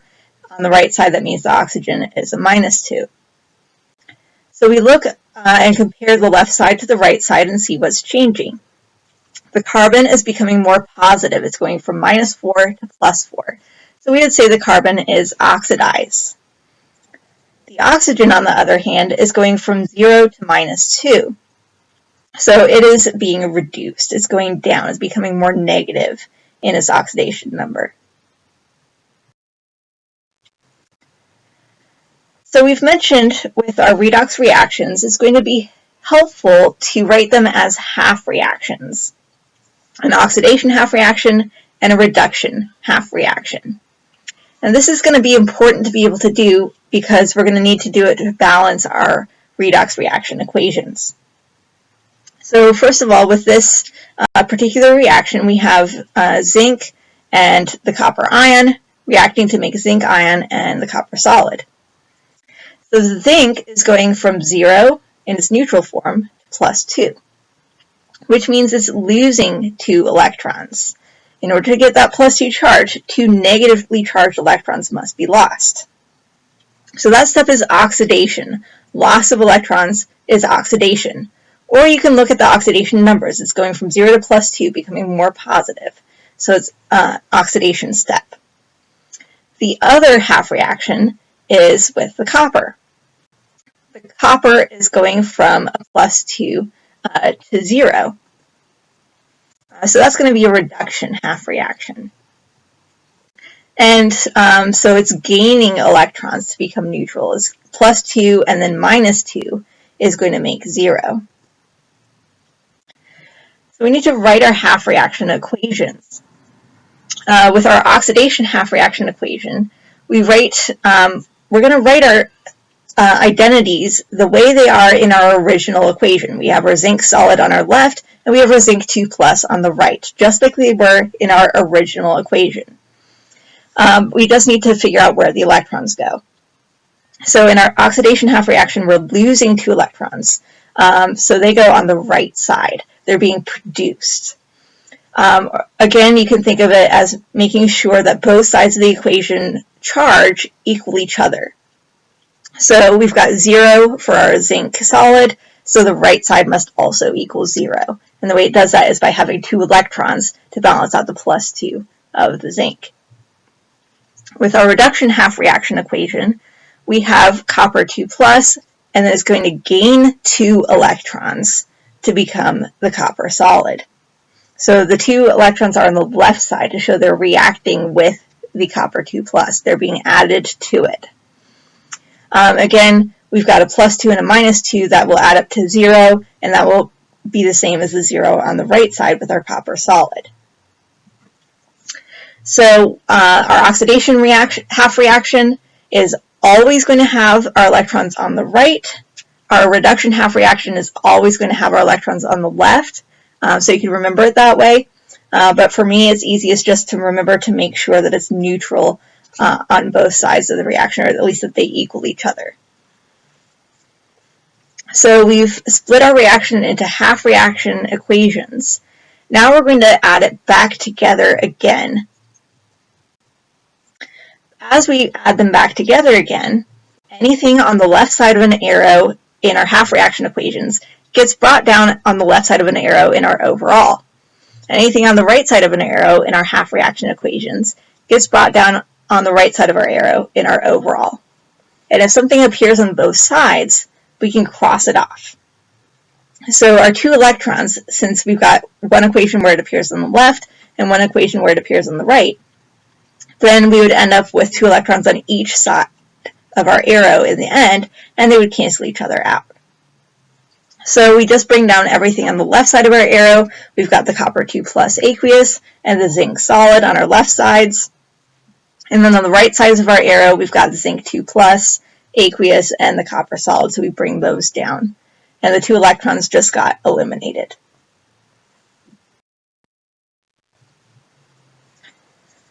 So for our redox reactions, not only does the mass have to balance, but the charge also has to balance.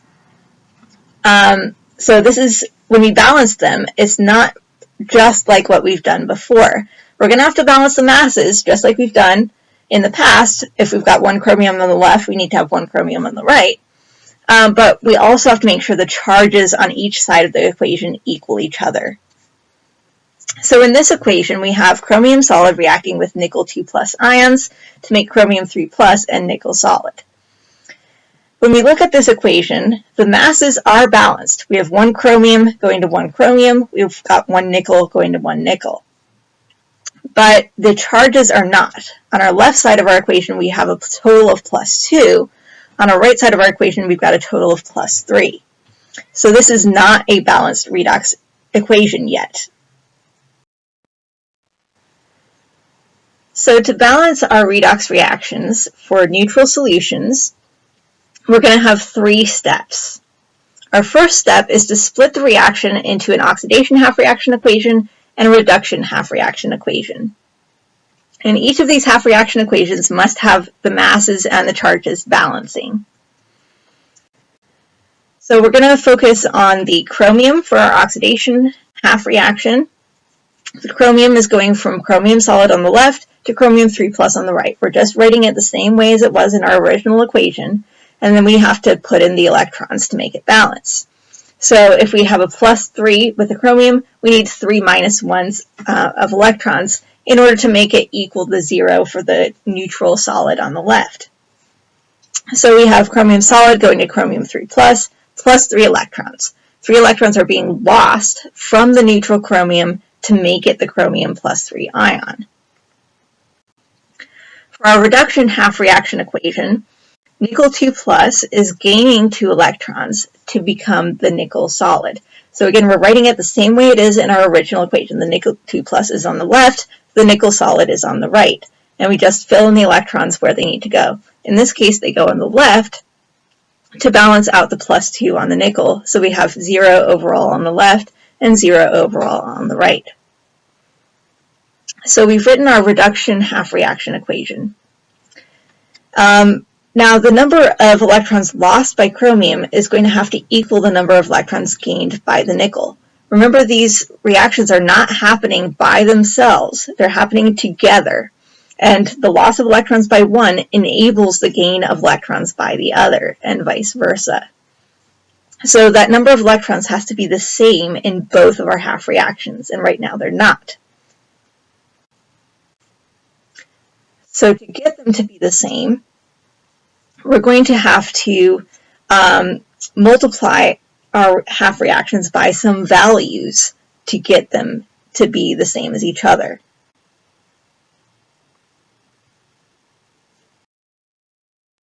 So step 2 is going to be balancing those electrons.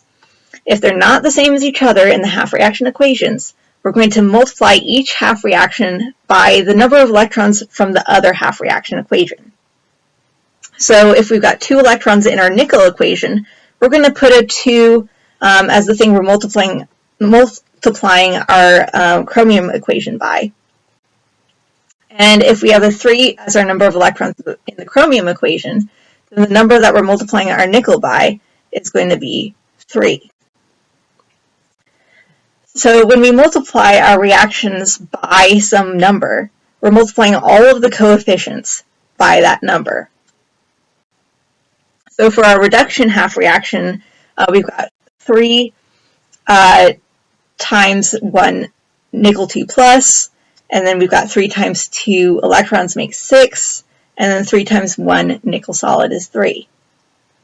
And for our oxidation half reaction equation, we have 2 chromiums going to 2 chromium 3 plus, and then we have 2 times 3 is going to be 6 electrons in that half reaction equation as well. So then we can add our half reactions back together again, and the electrons will end up canceling out. So our 6 electrons get crossed off,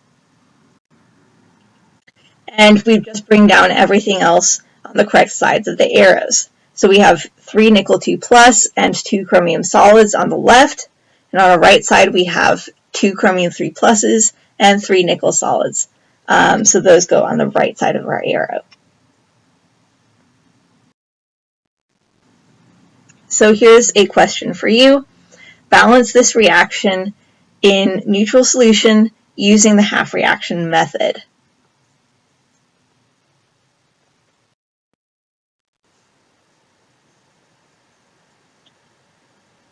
So the correct answer is D. So you should definitely follow your steps of splitting it up into half reactions, multiplying those half reactions by some value, and then putting it back together again. But if you look at the answer choices, you can rule out basically all the ones except for D. For A, remember we need our masses and our charges to balance. So one of the things that's wrong with A is the charges don't balance. We've got a +3 from the chromium and 2 -1s from the chlorine, and that makes a total of +1 on our left, which does not balance the 0 on the right. For B, our charges are okay. We've got a total of 0 on the left, balancing out our 0 on the right, but the masses don't balance. We have 3 chlorines on the left and 2 chlorines on the right, so those don't balance in terms of mass. For C, the number of chlorines is okay, the number of chromiums is okay, so the masses are fine, but the charges are not. We've got a +3 and a -2, so it's a total of +1 on our left, and again 0 on our right, so the charges don't balance. So D is the only one where the masses and the charges balance.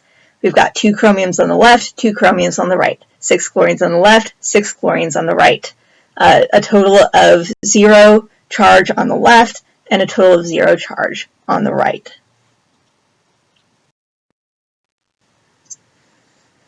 So in this section, we're going to be using balanced chemical equations to relate amounts of different substances within the reaction.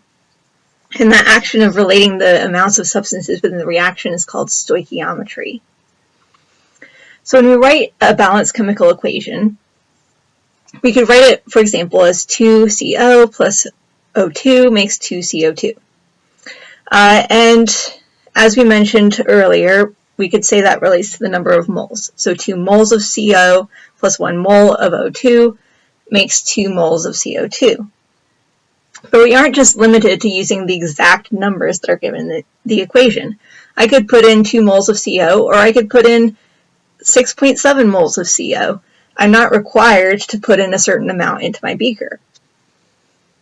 We can still use the same equations, but they're just going to tell us the ratio of the things that are reacting.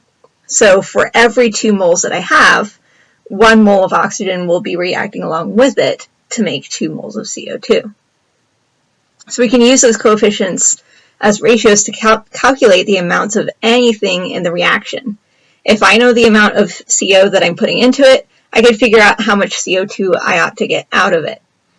Or if I know the amount of CO2 that I got out of it, then I should know how much CO went into it to begin with.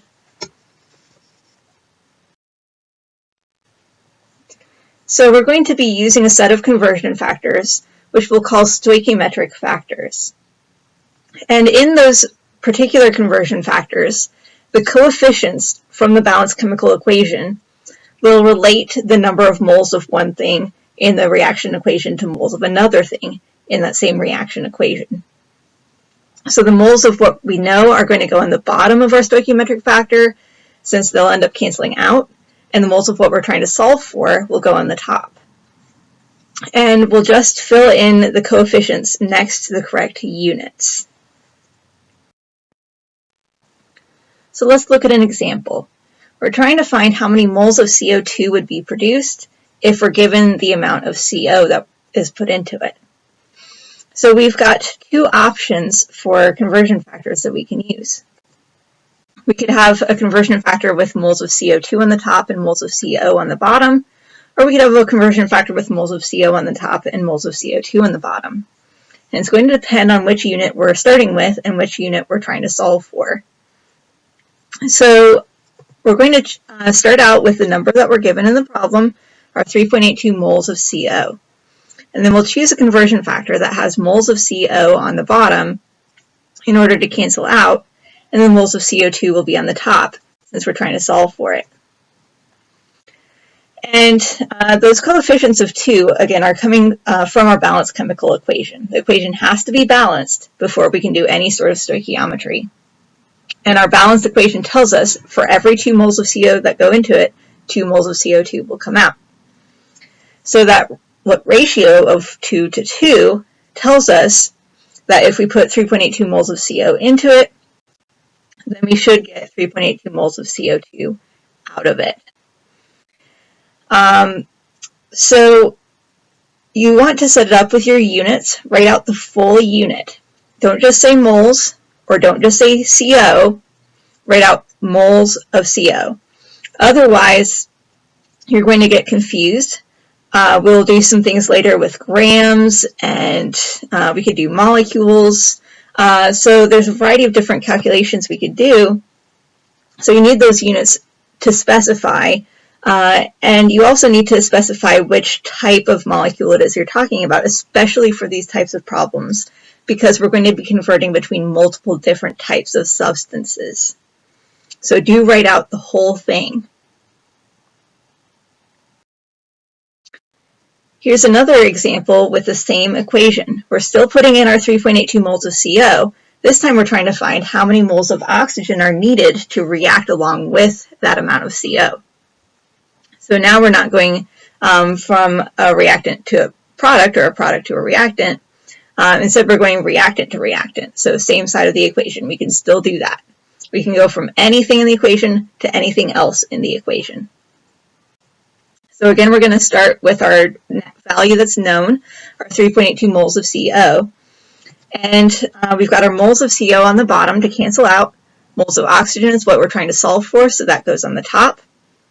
In our balanced chemical equation, there's a 2 next to the CO. So we write that next to moles of CO in our conversion factor. And there's an understood 1 next to the oxygen. So we put that next to our moles of oxygen in our conversion factor. So we'll do 3.82 divided by 2. And we're dividing by 2 because that 2 is in the denominator. So we come out with 1.91 moles of oxygen are needed to react with our 3.82 moles of CO. So here's a poll question for you. How many moles of oxygen are needed to react with 7.5 moles of aluminum? And you're given the equation that you're working with here. The answer is A, 5.6 moles of oxygen. So since we want to find moles of oxygen goes on the top. We're going away from moles of aluminum, so moles of aluminum goes on the bottom.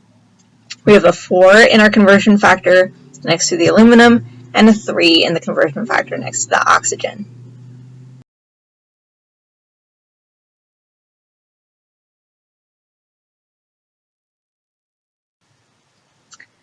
So here's an example that involves molecules. The heart of our stoichiometry problems is a mole-to-mole conversion.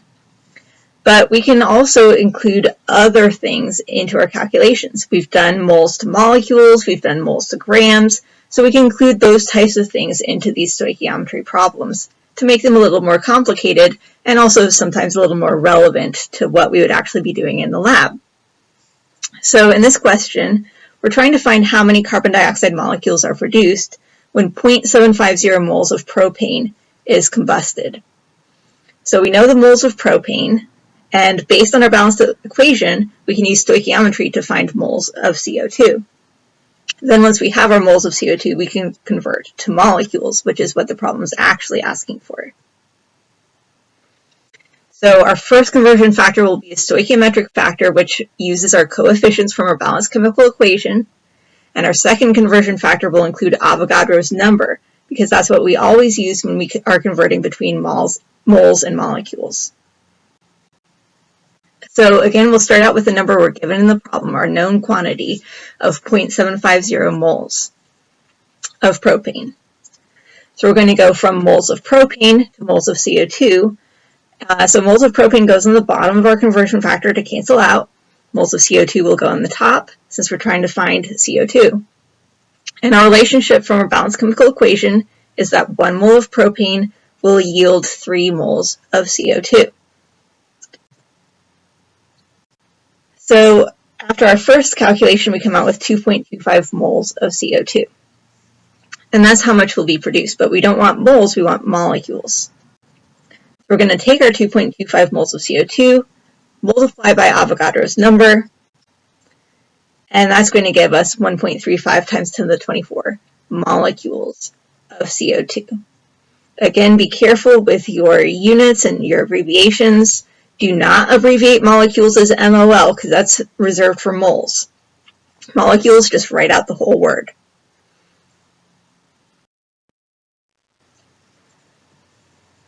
We can also do stoichiometry calculations involving grams. And this is going to be very common because we can actually weigh out grams on the scale in the lab.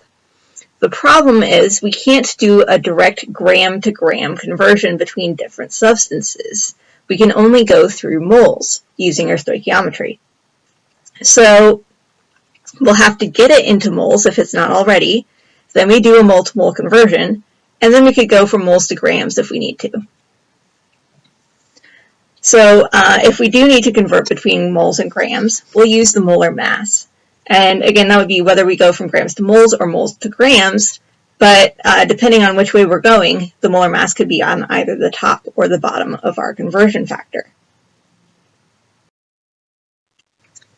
So let's look at this example. We're trying to go from grams of magnesium hydroxide, which is actually one of our products, to grams of sodium hydroxide, which is one of our reactants. So again, it doesn't matter which side of the equation we're starting with, which side of the equation we're ending up with. We can go from any substance to any other substance as long as we do it through moles. So we're going to have to go from our 16 grams of magnesium hydroxide to moles. Then we'll go from moles of magnesium hydroxide to moles of sodium hydroxide using our stoichiometry. And then we'll go from moles of sodium hydroxide to grams of sodium hydroxide using the molar mass of sodium hydroxide. So here's our first step, going from grams of magnesium hydroxide to moles of magnesium hydroxide. We have to get it into those units of moles before we can do any sort of stoichiometric calculations. So to get it into moles, we're going to divide by the molar mass of magnesium hydroxide. If it's not already given to you in the problem, you have to calculate it based on the periodic table. So we would have 1 times the mass of magnesium, plus 2 times the mass of oxygen, plus 2 times the mass of hydrogen. and add all of those up and come out with 58.319 grams per mole. And we're dividing by that number because grams is going on the bottom to cancel out, and the molar mass always goes next to grams. So when we divide by our 58.319, we come out with 0.274 moles of magnesium hydroxide. Now that we have it in moles, we can do a mole-to-mole conversion to go from our product to our reactant. So we use our stoichiometric factor, and since we're starting with moles of magnesium hydroxide is going to go on the bottom of our conversion factor, and we're trying to find sodium hydroxide, so that's going on the top. And in our balanced chemical equation, there's an understood 1 next to the magnesium hydroxide and a 2 next to the sodium hydroxide. So we fill those in as our coefficients, and they're going to go in our stoichiometric factor. So we multiply 0.274 times 2, and that tells us that we would need to put in 0.549 moles of sodium hydroxide. But we can't actually weigh out that much in the lab. We need to weigh it out in grams. So we're going to convert from moles to grams using the molar mass of sodium hydroxide. So we have 1 sodium, 1 oxygen, and 1 hydrogen. We add those up and get 39.997, and we're going to multiply that by 0.549. We're multiplying here because grams goes on the top since we're trying to solve for grams, and that molar mass goes next to grams. So when we multiply, we come out with 22 grams of sodium hydroxide would have to be weighed out and put into the reaction to get the yield of magnesium hydroxide that was asked for in the problem. So here's a question for you. How many grams of ammonia are produced when 7.35 grams of hydrogen reacts completely with nitrogen to produce ammonia? And you're given that balanced chemical equation.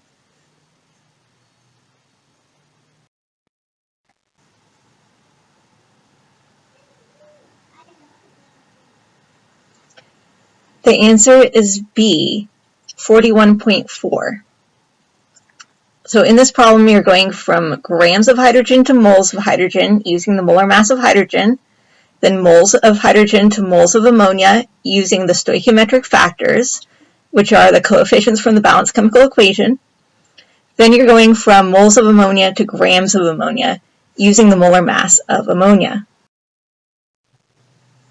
So here's just a general flow chart of the types of problems that we could do for stoichiometry. The heart of stoichiometry is in the center of this diagram, the mole-to-mole conversion using a stoichiometric factor. So we can go from moles of A to moles of B or vice versa. As long as we can get to moles or get from moles, we can do a variety of other calculations.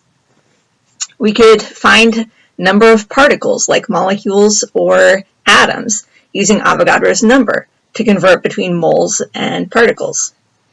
We could use molarity to go between moles and volume of the solution. Remember, molarity is moles over liters. So if we know moles and we know molarity, we could find liters. If we know the molar mass of the substance, we can go between moles and grams. And then once we have grams, if we also know density is typically in grams per milliliter. So if we know grams and we know the density, we could find milliliters of that substance as well. So there's a variety of different calculations we can do related to stoichiometry. And really, we just need that heart of it, that mole-to-mole conversion. That's really all there is to stoichiometry. We're just adding on a few other calculations that we already know how to do.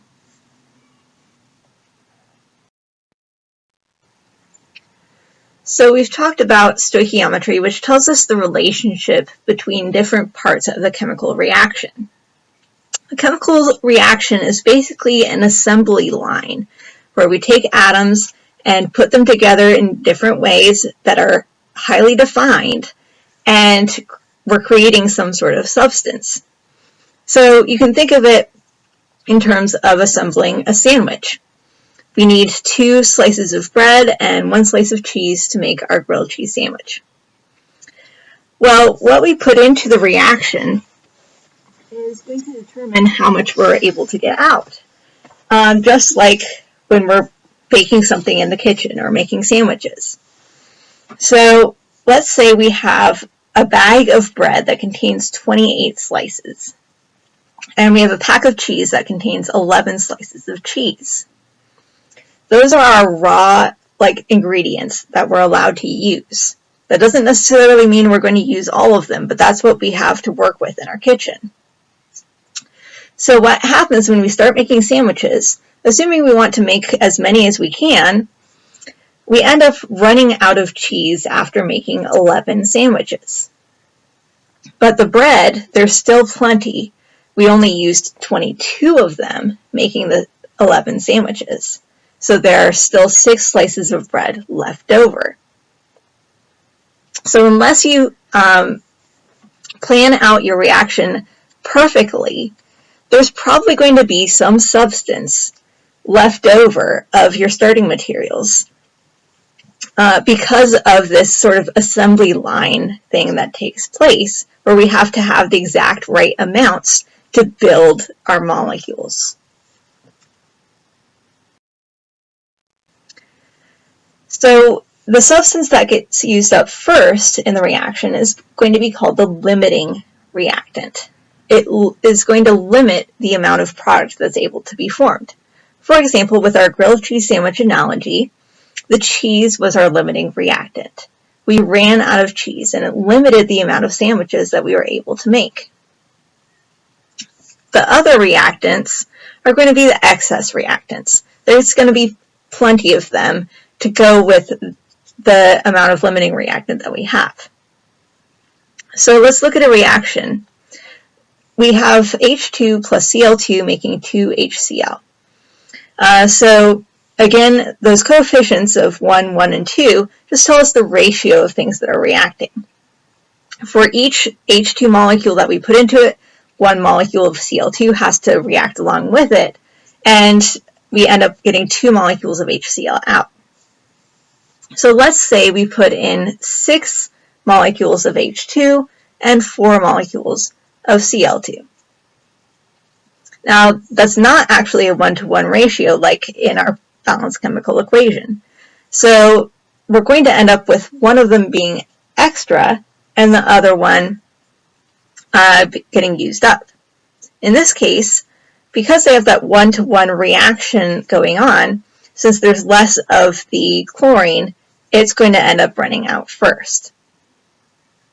So we use up our green chlorines in this picture, and there's still going to be the white hydrogens, some of them left over, that have not reacted with any chlorines. They don't have any partners that can go along with them because the chlorines ran out. It's kind of like if you go ballroom dancing, which my husband and I do, there are often a lot of single ladies and not as many single men at these ballroom dance parties.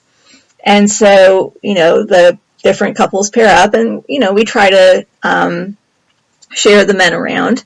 But, there are going to be some ladies left over for any given dance. Same thing is happening here.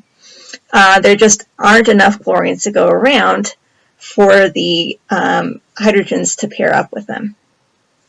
So the chlorine ends up being our limiting reactant, and the hydrogen is going to be the excess reactant. So we're able to make 8 molecules of HCl, and then there are still 2 hydrogens left over in the end. So let's look at another analogy. Let's say we're working in a simple car factory that makes cars out of just 2 things, a car body and wheels. So 1 car body plus 4 wheels makes a car. So let's say we take inventory at our factory and find that we have 3 car bodies and 17 wheels. The question is, how many cars could we make? Well, after we use up our 3 car bodies, we can't make any more cars. But we have enough wheels to make those 3 cars. We would only need 12 wheels to make our 3 cars. So there are plenty of wheels. But after our 3 car bodies, then we can't make any more cars. So the limiting reactant is going to be the car bodies. The excess reactant, the part that's left over, is the wheels, and we could make a total of 3 cars. So to do this kind of simple calculation in your head, you're really doing a stoichiometry problem. What you're thinking to yourself, possibly, is that for every car that we make, 1 car body needs to be put into it. So if I have 3 car bodies, and each car body can make 1 car, then I should be able to get 3 cars out of it. Similarly, if I have 17 wheels, and I know that for every 4 wheels that I have, I could make a car, then if I use up all my wheels, I can make 4.25 cars. So we're doing these stoichiometry type calculations where the thing we're going away from goes on the bottom, the thing we're going towards, which is the cars, goes on the top. And the relationship of 4 wheels to 1 car, for example, that tells us the ratio of those things. And that's going in as our stoichiometric factor. So when we compare those amounts of cars that could be made based on our starting materials, that smaller of the 2 amounts, which is 3, tells us that the car bodies are going to be limiting. After we make our 3 cars, we're going to run out of car bodies.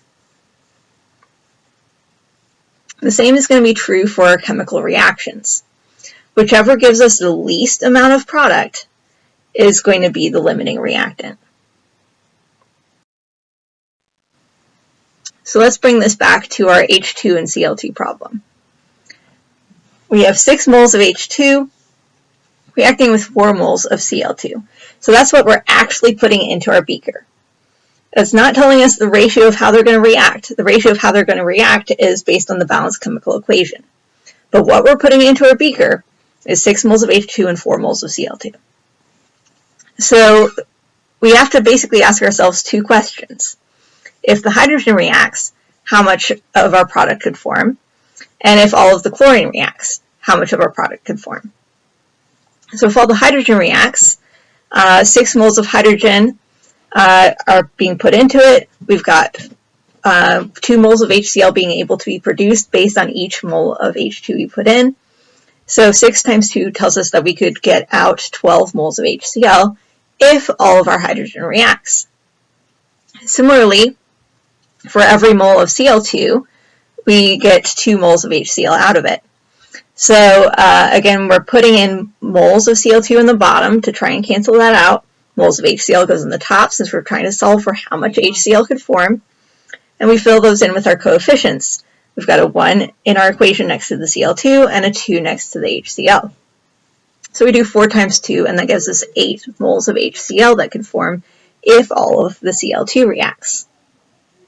So we compare those 2 amounts. Since 8 is less than 12, that tells us that the chlorine is the limiting reactant. And the hydrogen is going to be the excess reactant, since that's the larger of the 2 amounts. That smaller of the 2 numbers, that 8 moles of HCl, also tells us how much product is going to be able to be formed. So that 8 moles is how much can actually be formed. Once that's made, the reaction stops because there is no more chlorine for the reaction to proceed. And we also end up with 2 moles of hydrogen left over with no binding partner. So here's a question for you. When 21.44 moles of silicon reacts with 17.62 moles of nitrogen, what is the limiting reactant and how many moles of silicon nitride are able to be formed?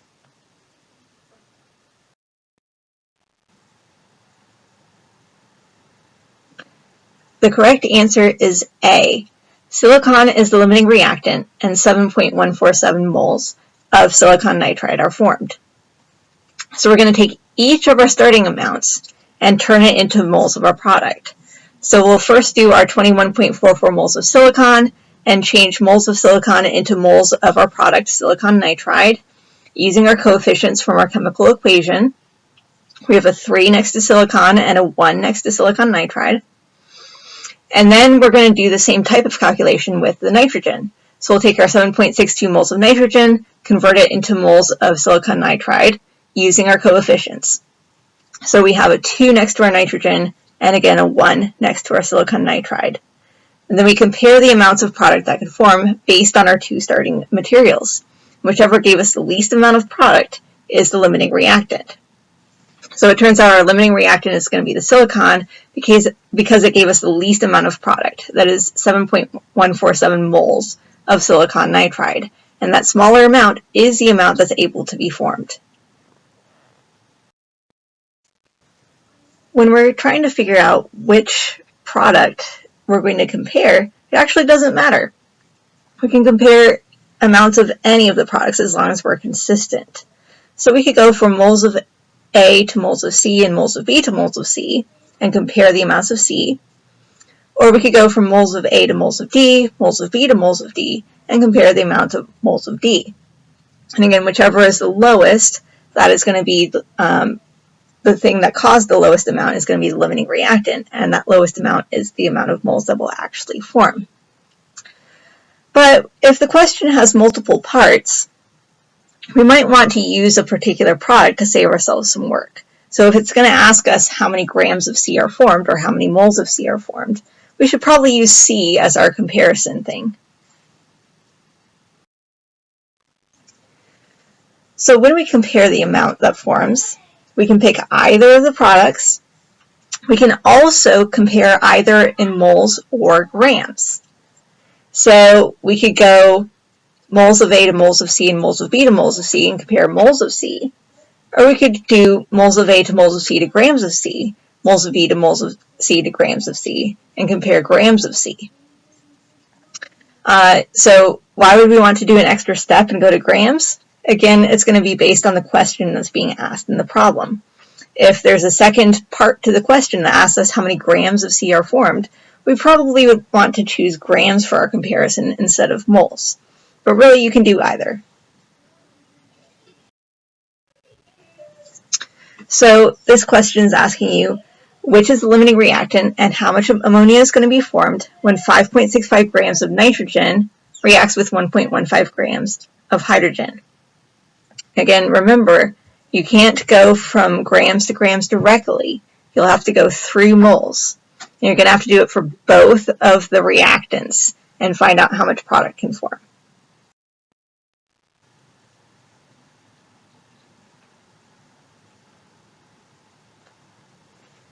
The correct answer is B.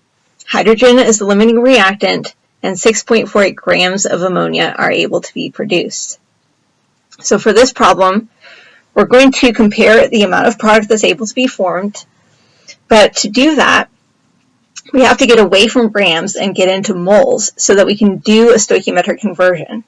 We have to do that for each of our starting materials. So we're going to do grams of nitrogen to moles of nitrogen using the molar mass of nitrogen, then moles of nitrogen to moles of ammonia using the stoichiometry, that is our coefficients, and then we go from moles of ammonia to grams of ammonia, since it's going to ask us how much ammonia is formed, and all the answers are in grams. So we'll compare our amounts in grams. But if you wanted to, you could compare amounts of moles and then later convert to grams. So once we did that for the nitrogen, we would also do the same thing for the hydrogen. We take our grams of hydrogen, convert to moles of hydrogen using the molar mass of hydrogen. Then we go from moles of hydrogen to moles of ammonia using our stoichiometry. Then moles of ammonia to grams of ammonia using the molar mass of ammonia. When we compare those amounts of grams of ammonia that can be produced, it turns out that the hydrogen gave us that smaller of the two amounts, and that smaller of the two amounts is that 6.48 grams.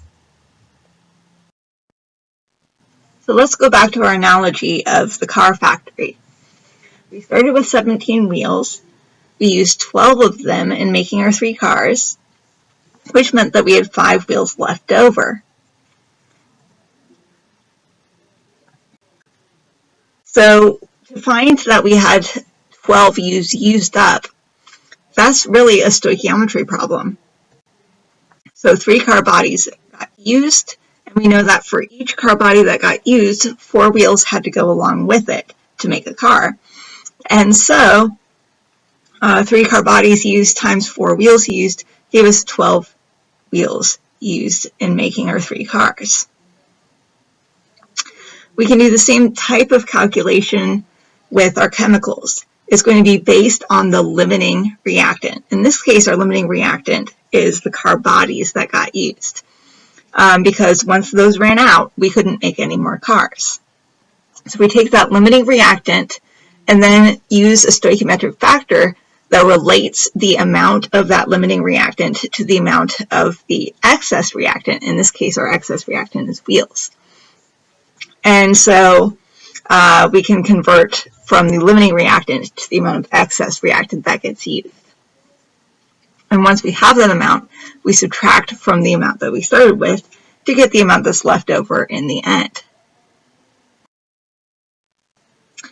So this is going to be a subtraction problem. We take our starting amount, subtract the amount that actually got used, and that gives us how much is left over in our beaker or flask at the end of the experiment. The key to doing this is to keep our units consistent. So we're going to do this either in moles or grams. So we can take our starting moles, subtract the moles that got used to give us the moles that are remaining, or take our starting grams and subtract the grams that are used to give us grams remaining. It's going to depend on how the question is worded and what you're trying to solve for as to which is going to be more useful for you.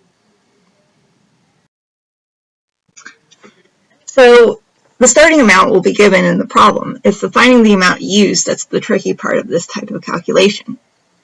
So we're going to use our starting amount of limiting reactant. And we know our limiting reactant is going to get completely used up during the reaction, just like our 3 car bodies got completely used up in making our 3 cars. We're going to use stoichiometry to find how much of the excess reactant gets used along with that limiting reactant. So we need that relationship between the amount of limiting reactant and amount of excess reactant.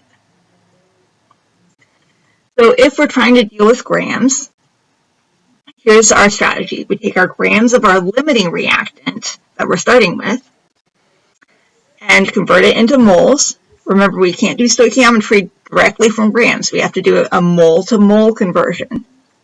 So once we get it into moles, then we can find the moles of the excess reactant that gets used up.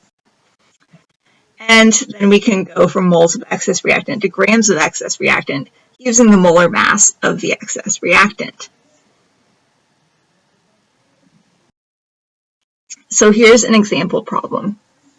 We're starting out with 1.7 grams of sodium bicarbonate in our beaker and 1 gram of citric acid in our beaker. So first we want to find which of the 2 things is going to be the limiting reactant. It's not necessarily which has the smallest number of grams. It's not even necessarily which has the smallest number of moles. It's going to be based on which can make the most product or which can make the least product. Then once we figure out the limiting reactant, we'll find which mass of CO2 is able to form. That's going to be grams of CO2, which is one of our products. And then C, the new part of this problem that we haven't done before, is finding what mass of excess reactant is left over once the reaction is finished. So we're going to actually do A and B together by converting each of our 2 starting materials into grams of CO2. So we're going to first start with our 1.7 grams of sodium bicarbonate. That's one of our reactants. So we go grams of sodium bicarbonate to moles of sodium bicarbonate by dividing by the molar mass of sodium bicarbonate, which again, since it's not given in the problem, you would have to calculate based on the periodic table and come out with 84.01. So then we need to use a stoichiometric factor to go from moles of sodium bicarbonate to moles of CO2. Moles of sodium bicarbonate goes on the bottom to cancel out with the moles of sodium bicarbonate in our first conversion factor, and moles of CO2 goes on the top. And in our balanced chemical equation, there's a 3 next to the sodium bicarbonate and a 3 next to the carbon dioxide.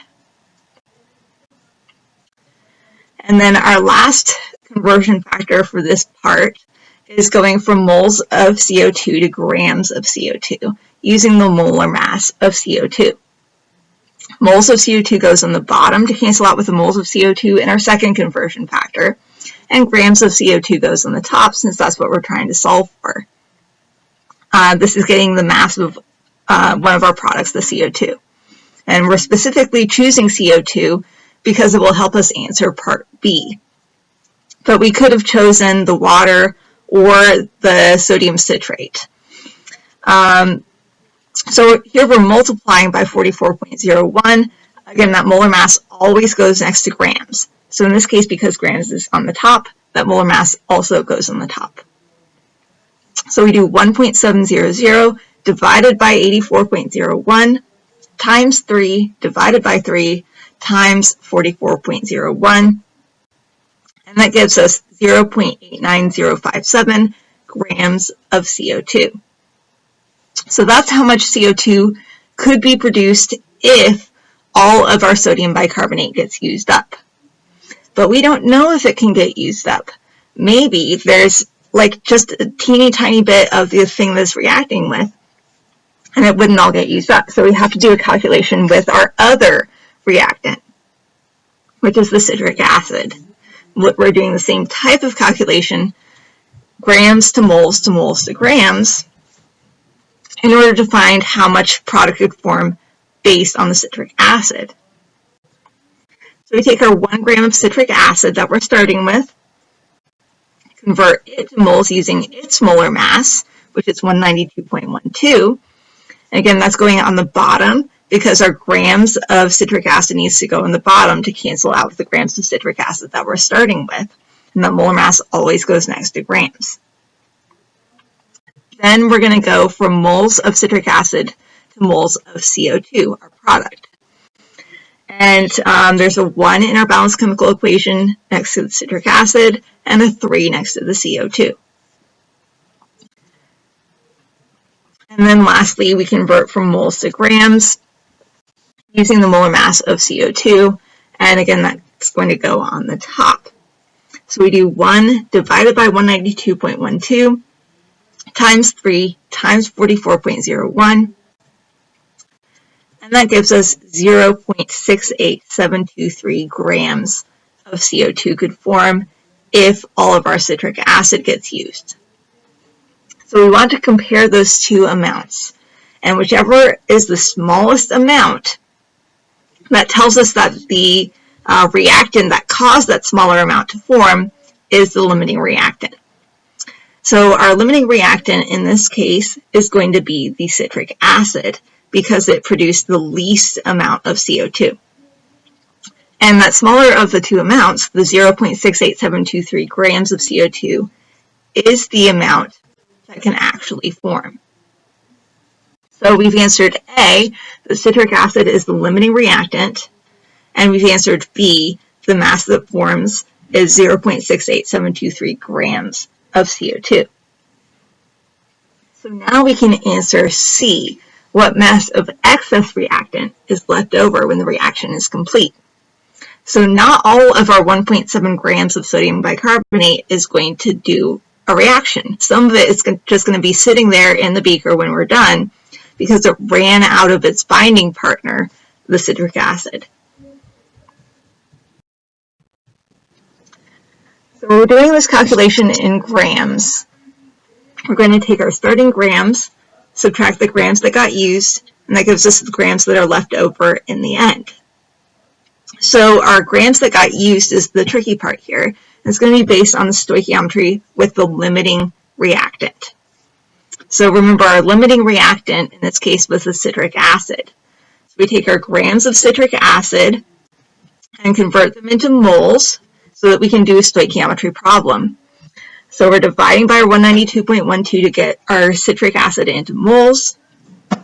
Then we can change our moles of citric acid into moles of our excess reactant, which is the sodium bicarbonate, And in our balanced chemical equation, there's a 1 next to the citric acid and a 3 next to the sodium bicarbonate.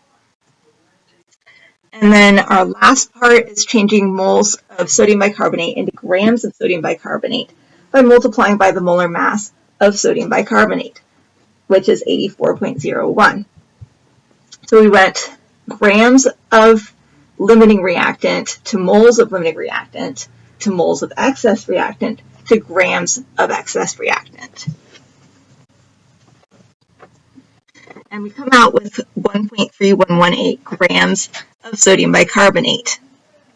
So that's how much got used. So we take our 1.700 grams we started with, subtract the 1.3118 that actually got used, and that tells us that 0.3882 grams of sodium bicarbonate are left over in the end. So here's a question for you. If 15 grams of copper 2 chloride react with 20 grams sodium nitrate, how much excess reactant will remain after the reaction is complete? You're given the balanced chemical equation, and to save you a little bit of time, you're also given the molar masses of 2 of the chemicals in the reaction.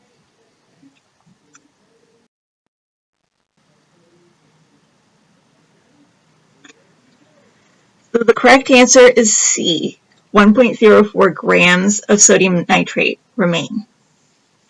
To answer this question, we first have to figure out which is limiting and which is excess. So to do that, we're going to take our amounts of starting materials and convert them into product so we can figure out which produces the least amount of product. Now we can't do it directly because we're given amounts in grams. So we'll have to do a gram to mole conversion for each of them, and then we'll do a mole to mole stoichiometry problem. So for example, we would take our 15 grams of copper 2 chloride and convert it into moles of copper 2 chloride. And then we could convert that into moles of one of our products, let's say the copper 2 nitrate. Then we would do the same thing with our sodium nitrate. We would take our 20 grams of sodium nitrate, convert that into moles of sodium nitrate, and then convert moles of sodium nitrate using our stoichiometric factors into the same product for comparison, let's say the copper 2 nitrate. Once we figure out which could produce the least amount of product, that would be the limiting reactant, and the one that would have the larger amount of product would be the excess reactant. Once we've identified the limiting reactant, which in this case would be the copper 2 chloride, we convert the amount of limiting reactant, the copper 2 chloride, into the amount of excess reactant that reacts along with it. So we would take our 15 grams of copper 2 chloride and convert it into moles, and then go from moles of copper 2 chloride into moles of sodium nitrate using our coefficients from a balanced chemical equation. And then we can go from moles of sodium nitrate into grams of sodium nitrate, so we can do a subtraction problem in grams. So we'll take our grams that we started with of the sodium nitrate, which is 20, and subtract the grams that actually get used, which is a little less than 19, and that gives us 1.04 grams of sodium nitrate remaining. So our last type of calculation in relationship to stoichiometry is percent yield. We've actually done percent yield calculations before in the lab, but you've always been given what the theoretical yield is. Now you're going to be able to calculate it yourself. So the theoretical yield is what we expect to get from our reaction based on the amounts of our starting materials and the stoichiometric relationships in our balanced chemical equation. So if this is a limiting reactant problem, you would take the two amounts of starting materials and convert them into product, and whichever is the smallest of those two masses of product, that is your theoretical yield. The actual yield is what you actually get in the lab. So when you're weighing out your copper on your filter paper at the end, for example, that's your actual yield. So this actual yield is probably going to be less than the theoretical yield because maybe some of the copper is sticking to the side of the beaker, or maybe it got filtered through. And so you're going to get typically less than what you put into it or what you were expecting to get from it based on the stoichiometry. And so the percent yield ought to be a number that's less than 100%.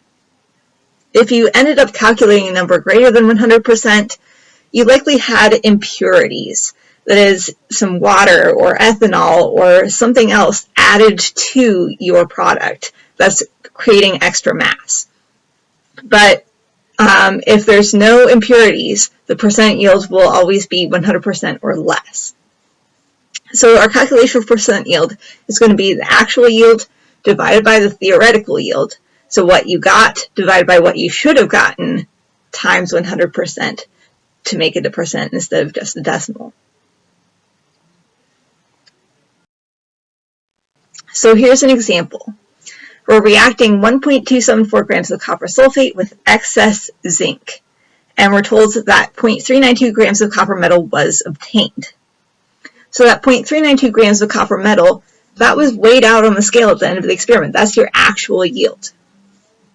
The 1.274 grams of copper sulfate is your starting material that you put into it.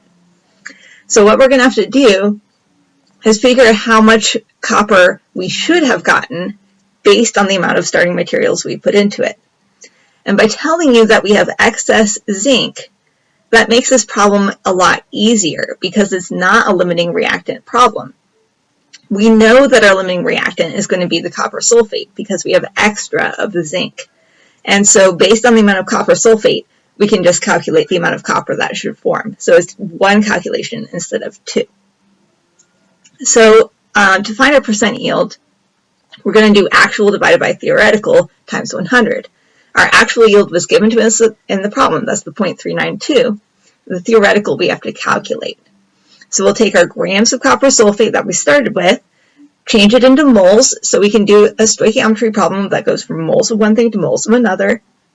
So we're going to go from moles of copper sulfate to moles of copper, our product, and then from moles of copper to grams of copper. So we can compare the grams of copper that we should have gotten to the grams of copper that we actually got. So first we're taking our 1.274 grams of copper sulfate that we're starting with and changing it into moles by dividing by the molar mass of copper to sulfate, which is 159.608 grams per mole. Again, check your units. Grams is going on the bottom here to cancel out, and that molar mass always goes next to grams. Then we can change our moles of copper sulfate into moles of copper, and in this case, for our balanced chemical equation, there's a one-to-one relationship.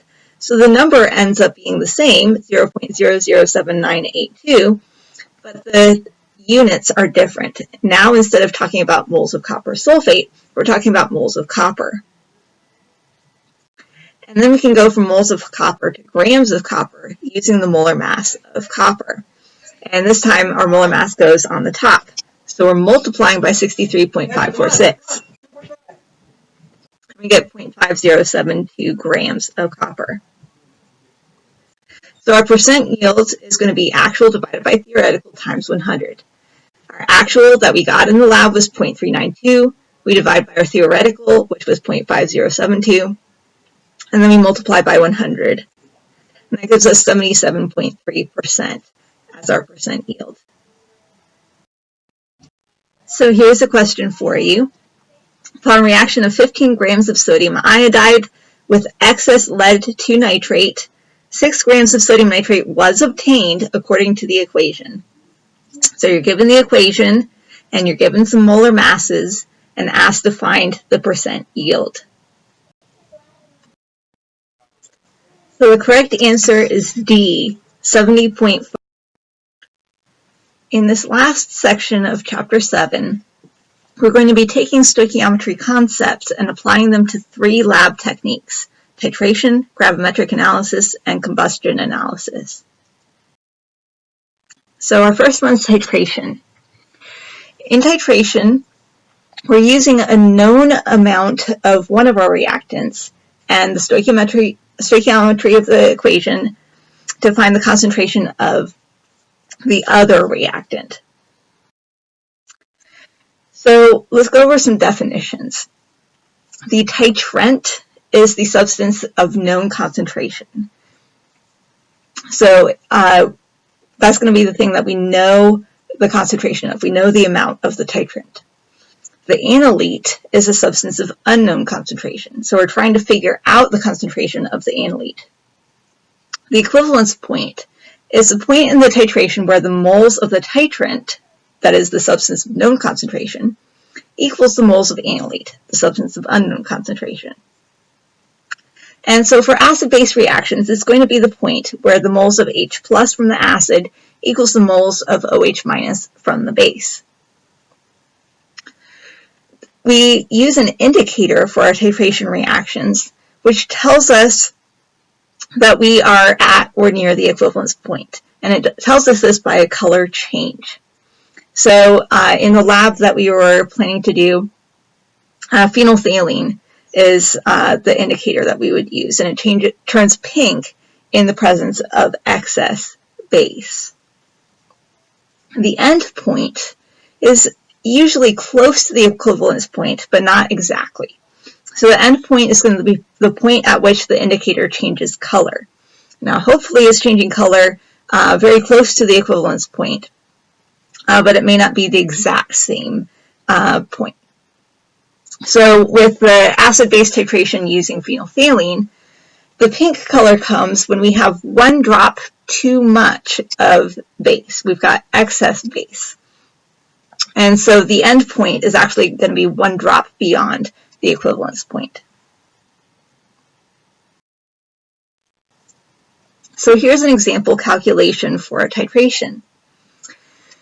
We're told that we got to the end point of the titration and that we had a 50 milliliter sample of hydrochloric acid, and it was titrated with 35.23 milliliters of 0.250 molar sodium hydroxide. We're also given the equation for the reaction. And what we want to find is the molarity, that is the concentration of the hydrochloric acid. So really, all we're trying to do is a mole-to-mole conversion, but we have to get our known concentration into moles. So we're going to take our sodium hydroxide, which we know the molarity and the volume of, and use our molarity equation to find moles. Then we'll go from moles of the sodium hydroxide to moles of the HCl, and then we can combine that with our volume of HCl to find a concentration. So we go from volume of sodium hydroxide to moles of sodium hydroxide using the concentration, go from moles of sodium hydroxide to moles of HCl using our stoichiometry, then moles of HCl to concentration of HCl using our volume of the HCl solution. So first of all, we're going to have to get our milliliters of sodium hydroxide into liters. Anytime we use our molarity equation, the volume has to be in liters. So we take our 35.23 and multiply by 10 to the minus 3, and that gives us 0.03523 liters of sodium hydroxide. Then once we have liters, we can plug it into a rearranged form of our molarity equation. Moles equals molarity times liters. So our molarity was the 0.250 molar of our sodium hydroxide, and the liters of sodium hydroxide was 0.03523. We're multiplying those together and get 0.0088075 moles of sodium hydroxide. Our moles are often going to be a small number like this. So then we're going to take our moles of sodium hydroxide and use the stoichiometric equation to convert from moles of sodium hydroxide to moles of HCl. In this case, with our equation, there was a coefficient of 1 in front of the HCl and a coefficient of 1 in front of the sodium hydroxide. But if that were not the case, we would have different numbers plugged into this conversion factor. So our number ends up being 0.0088075, but now our moles we're talking about the moles of our acid, the HCl. Now we can take our volume of our acid and change it into liters because we're about to use our molarity equation a second time, this time related to the acid. Our first time we used it, it was related to the base. Now we're using it related to the acid. So we change our 50 milliliters into liters by multiplying by 10 to the minus 3 and get 0.05000 liters. And we plug into our molarity equation. Molarity equals moles over liters. So our moles is the 0.0088075. The liters is 0.005000 liters of HCl.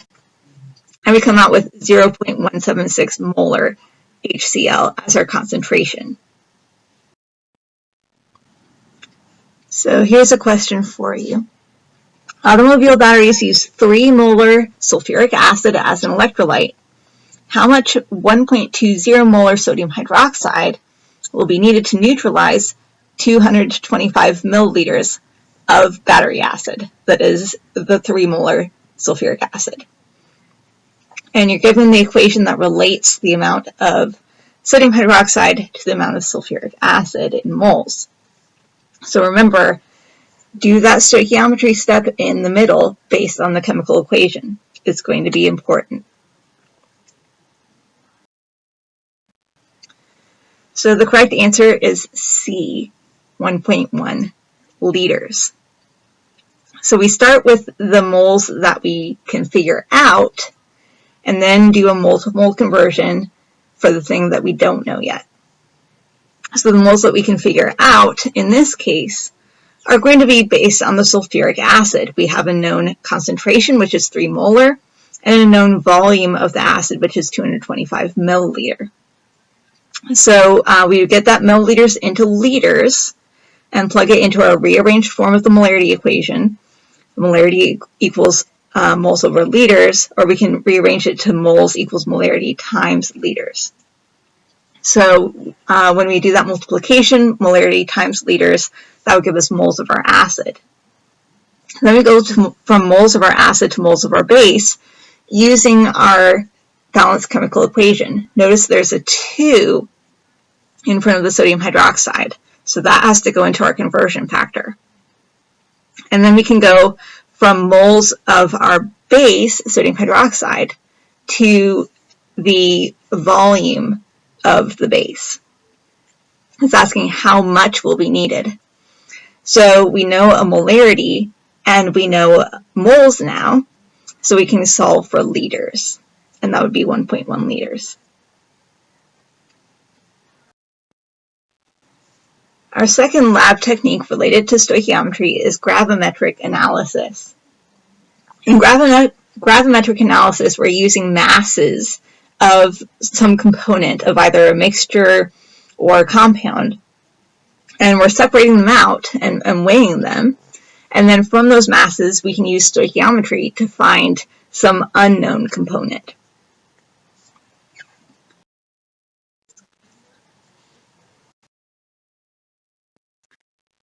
So here's an example of a gravimetric analysis. We have a mixture that we're starting with that contains magnesium sulfate and some other stuff. It doesn't say what that other stuff is. It's dissolved in water and treated with an excess of barium nitrate. So the barium nitrate is going to react with the magnesium sulfate, and it results in the precipitation of 0.6168 grams of barium sulfate. So that's how much product we get out of this reaction. The question is, what is the concentration in mass percent of the magnesium sulfate in the mixture? So here's our plan. We're going from the mass of the barium sulfate to moles using molar mass. This is just a gram to mole conversion. Once we have moles, we can do stoichiometry to go from moles of our product, barium sulfate, which is known, to the moles of the magnesium sulfate, which is not known. And then we can go from the moles of magnesium sulfate to grams of magnesium sulfate that was in our original mixture. Because remember that 0.4550 grams is not the mass of our magnesium sulfate, it's the mass of the whole mixture. We want to find the mass that's coming from just the component, which is magnesium sulfate. So we can take that mass of the component, divide by the mass of the whole thing, times 100, and that gives us mass percent. So first we're taking our known amount, the 0.6168 grams of barium sulfate, and converting it from grams into moles by dividing by the molar mass of barium sulfate, which is 233.43. So we come out with 0.002642 moles of barium sulfate. So that's how many moles we got out of it. Then we can go from moles of barium sulfate to moles of magnesium sulfate, because ultimately what we want is amount of magnesium sulfate in our mixture. So we take our 0.002642 moles times 1 divided by 1, because we've got coefficients of 1 in our balanced chemical equation. But if our equation were different, we could have different numbers here. So our number stays the same, but the units are now moles of magnesium sulfate. We can take those moles of magnesium sulfate and change them into grams using the molar mass of magnesium sulfate. So we're multiplying by that molar mass. The molar mass always goes next to grams. And we come out with 0.3181 grams of magnesium sulfate were in our original mixture. So we determined that amount based on the stoichiometry.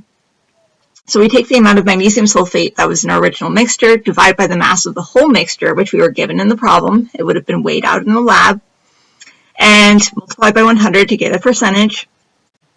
So we come out with 69.91% as our mass percent of the magnesium sulfate in the mixture. So here's a gravimetric analysis question for you. I'm trying to find the percent of chloride ion in a sample if 1.1324 grams of the sample produces 1.0881 grams of silver chloride when treated with the excess silver ion.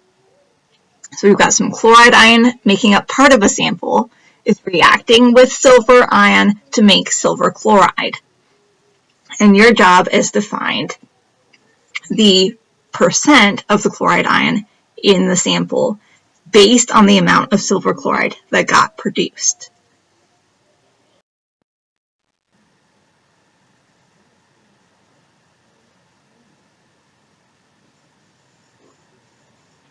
So the correct answer is A, 23.77%. So what you would do is take the grams of silver chloride that got produced, which is 1.0881, and you're kind of working backwards from the amount of product to the amount of the reactant. So grams of silver chloride to moles of silver chloride to moles of chloride ion to grams of chloride ion. And for that molar mass, you would just use the mass of chlorine. And once you have that mass of the chloride ion, you can compare that to the mass of the sample. So the mass of chloride divided by the mass of the sample times 100%, and that gives you the 23.77% yield. Our final lab technique that we're going to talk about is combustion analysis. In combustion analysis, we take a hydrocarbon and combust it. So we're reacting it with oxygen to make CO2 and water. And those products, the CO2 and the water, can be trapped in filters and weighed. And based on those masses of the products, we can determine the mass of each of the pieces of the hydrocarbon and calculate its chemical formula. So our general scheme is that we have some hydrocarbon with some number of carbons, some number of hydrogens, and some number of oxygens, reacting with oxygen to make CO2 and water. So we'll be given in the problem a mass of each of our products, the CO2 and the water, and we'll also be given our starting mass of the hydrocarbon. So what we want to do with the CO2 is change from grams of CO2 into moles of CO2. We can't do any sort of stoichiometry calculations without getting it into moles. So we get the moles of CO2, and then what we're going to do is say that for every mole of CO2, there's going to be 1 mole of carbon within that molecule. So for each CO2, there's 1 carbon inside. So we have a relationship between moles of carbon that were in our original sample and the moles of the CO2. we're assuming that all of the carbon in our original sample essentially gets turned into the carbon in the CO2. Then we can go from moles of carbon to grams of carbon using the molar mass of carbon. So that tells us the mass of one part of our sample, the carbon. Then from the water, we're going to change grams of water into moles of water using the molar mass of water. We'll go from moles of water to moles of hydrogen, again using that same sort of reasoning that all of the hydrogen in our original sample ended up in the water.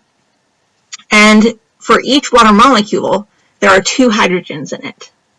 So we can go from moles of water to moles of hydrogen using that relationship that 1 mole of water would be 2 moles of hydrogen. And then we can go from moles of hydrogen to grams of hydrogen using the molar mass of hydrogen. Now for the oxygen, this presents a problem because it's found in potentially all 4 of our parts of the reaction, the reactants and the products. So we can't really calculate the oxygen in the same way that we did for the carbon and the hydrogen. Instead, we're going to do it based on subtraction.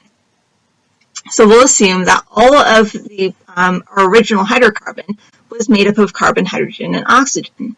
So if we know the mass of the carbon and the hydrogen, we can add those together and subtract that amount from the mass of the whole thing, and that would give us the mass of the oxygen that was in our original sample. So we take our starting mass, subtract our 2 masses, the mass of the carbon and the mass of the hydrogen, and that would give us the mass of the oxygen. Once we have the mass of the oxygen, we can go back into moles, if we would like, in order to get moles of oxygen, and we would use the molar mass of oxygen to do that. So now we have moles of CHNO, and we have grams of CHNO calculated. If we want to use the moles of CH&O, we can do that to find the empirical formula of the compound. If we use the grams of CHNO, we can find percent composition of a particular element within a compound.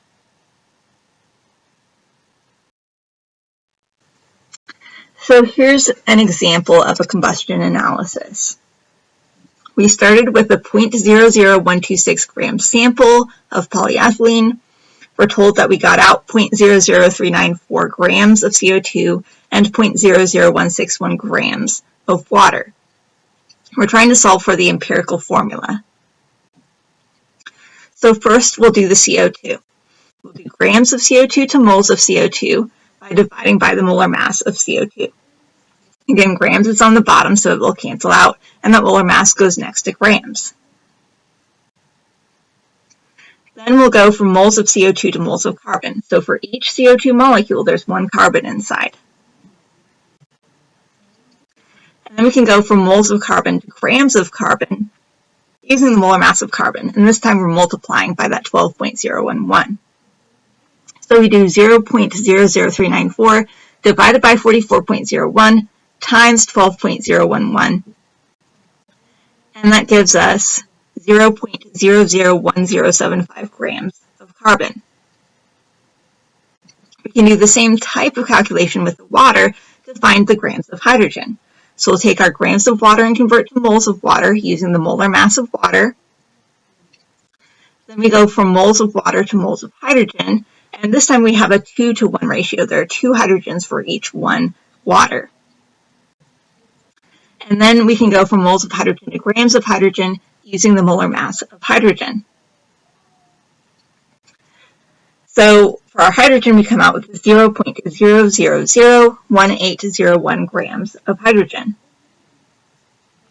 Now for our oxygen, we have to do our subtraction. We take our starting amount of 0.00126, subtract the combined amounts of the carbon and the hydrogen, and that would give us essentially 0 grams of oxygen. So this tells us that the polyethylene is only made up of carbon and hydrogen. There's no mass left over for there to be any oxygen in the molecule.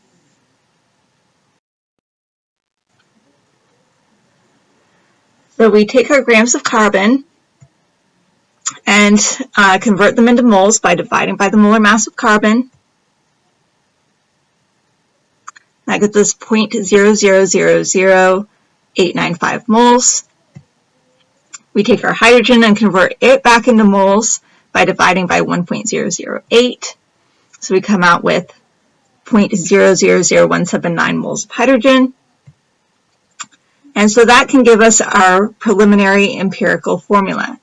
So we take our moles of carbon and divide by our smallest number, which is that same 0.000895. We take our moles of hydrogen, divide by the smallest number of 0.0000895. And we come out with a ratio of 1 to 2.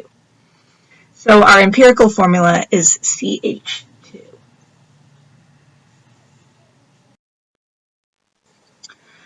So here's a question for you. What is the molecular formula of a compound with a molar mass of 90.04 grams per mole? You're told that it contains carbon, hydrogen, and oxygen. The starting mass of the sample was 0.514 grams, the CO2 was 0.501 grams, and the water was 0.103 grams. So you're going to do your typical combustion analysis problem, solving for the mass of carbon in the sample, solving for the mass of hydrogen in the sample, and then subtract that from your starting mass to get the mass of the oxygen in the sample. And then from those masses, you can convert them back into moles to find an empirical formula. And then from the empirical formula, you can use the molar mass to find a molecular formula. Again, go back to chapter 6 if you need to review how to do that.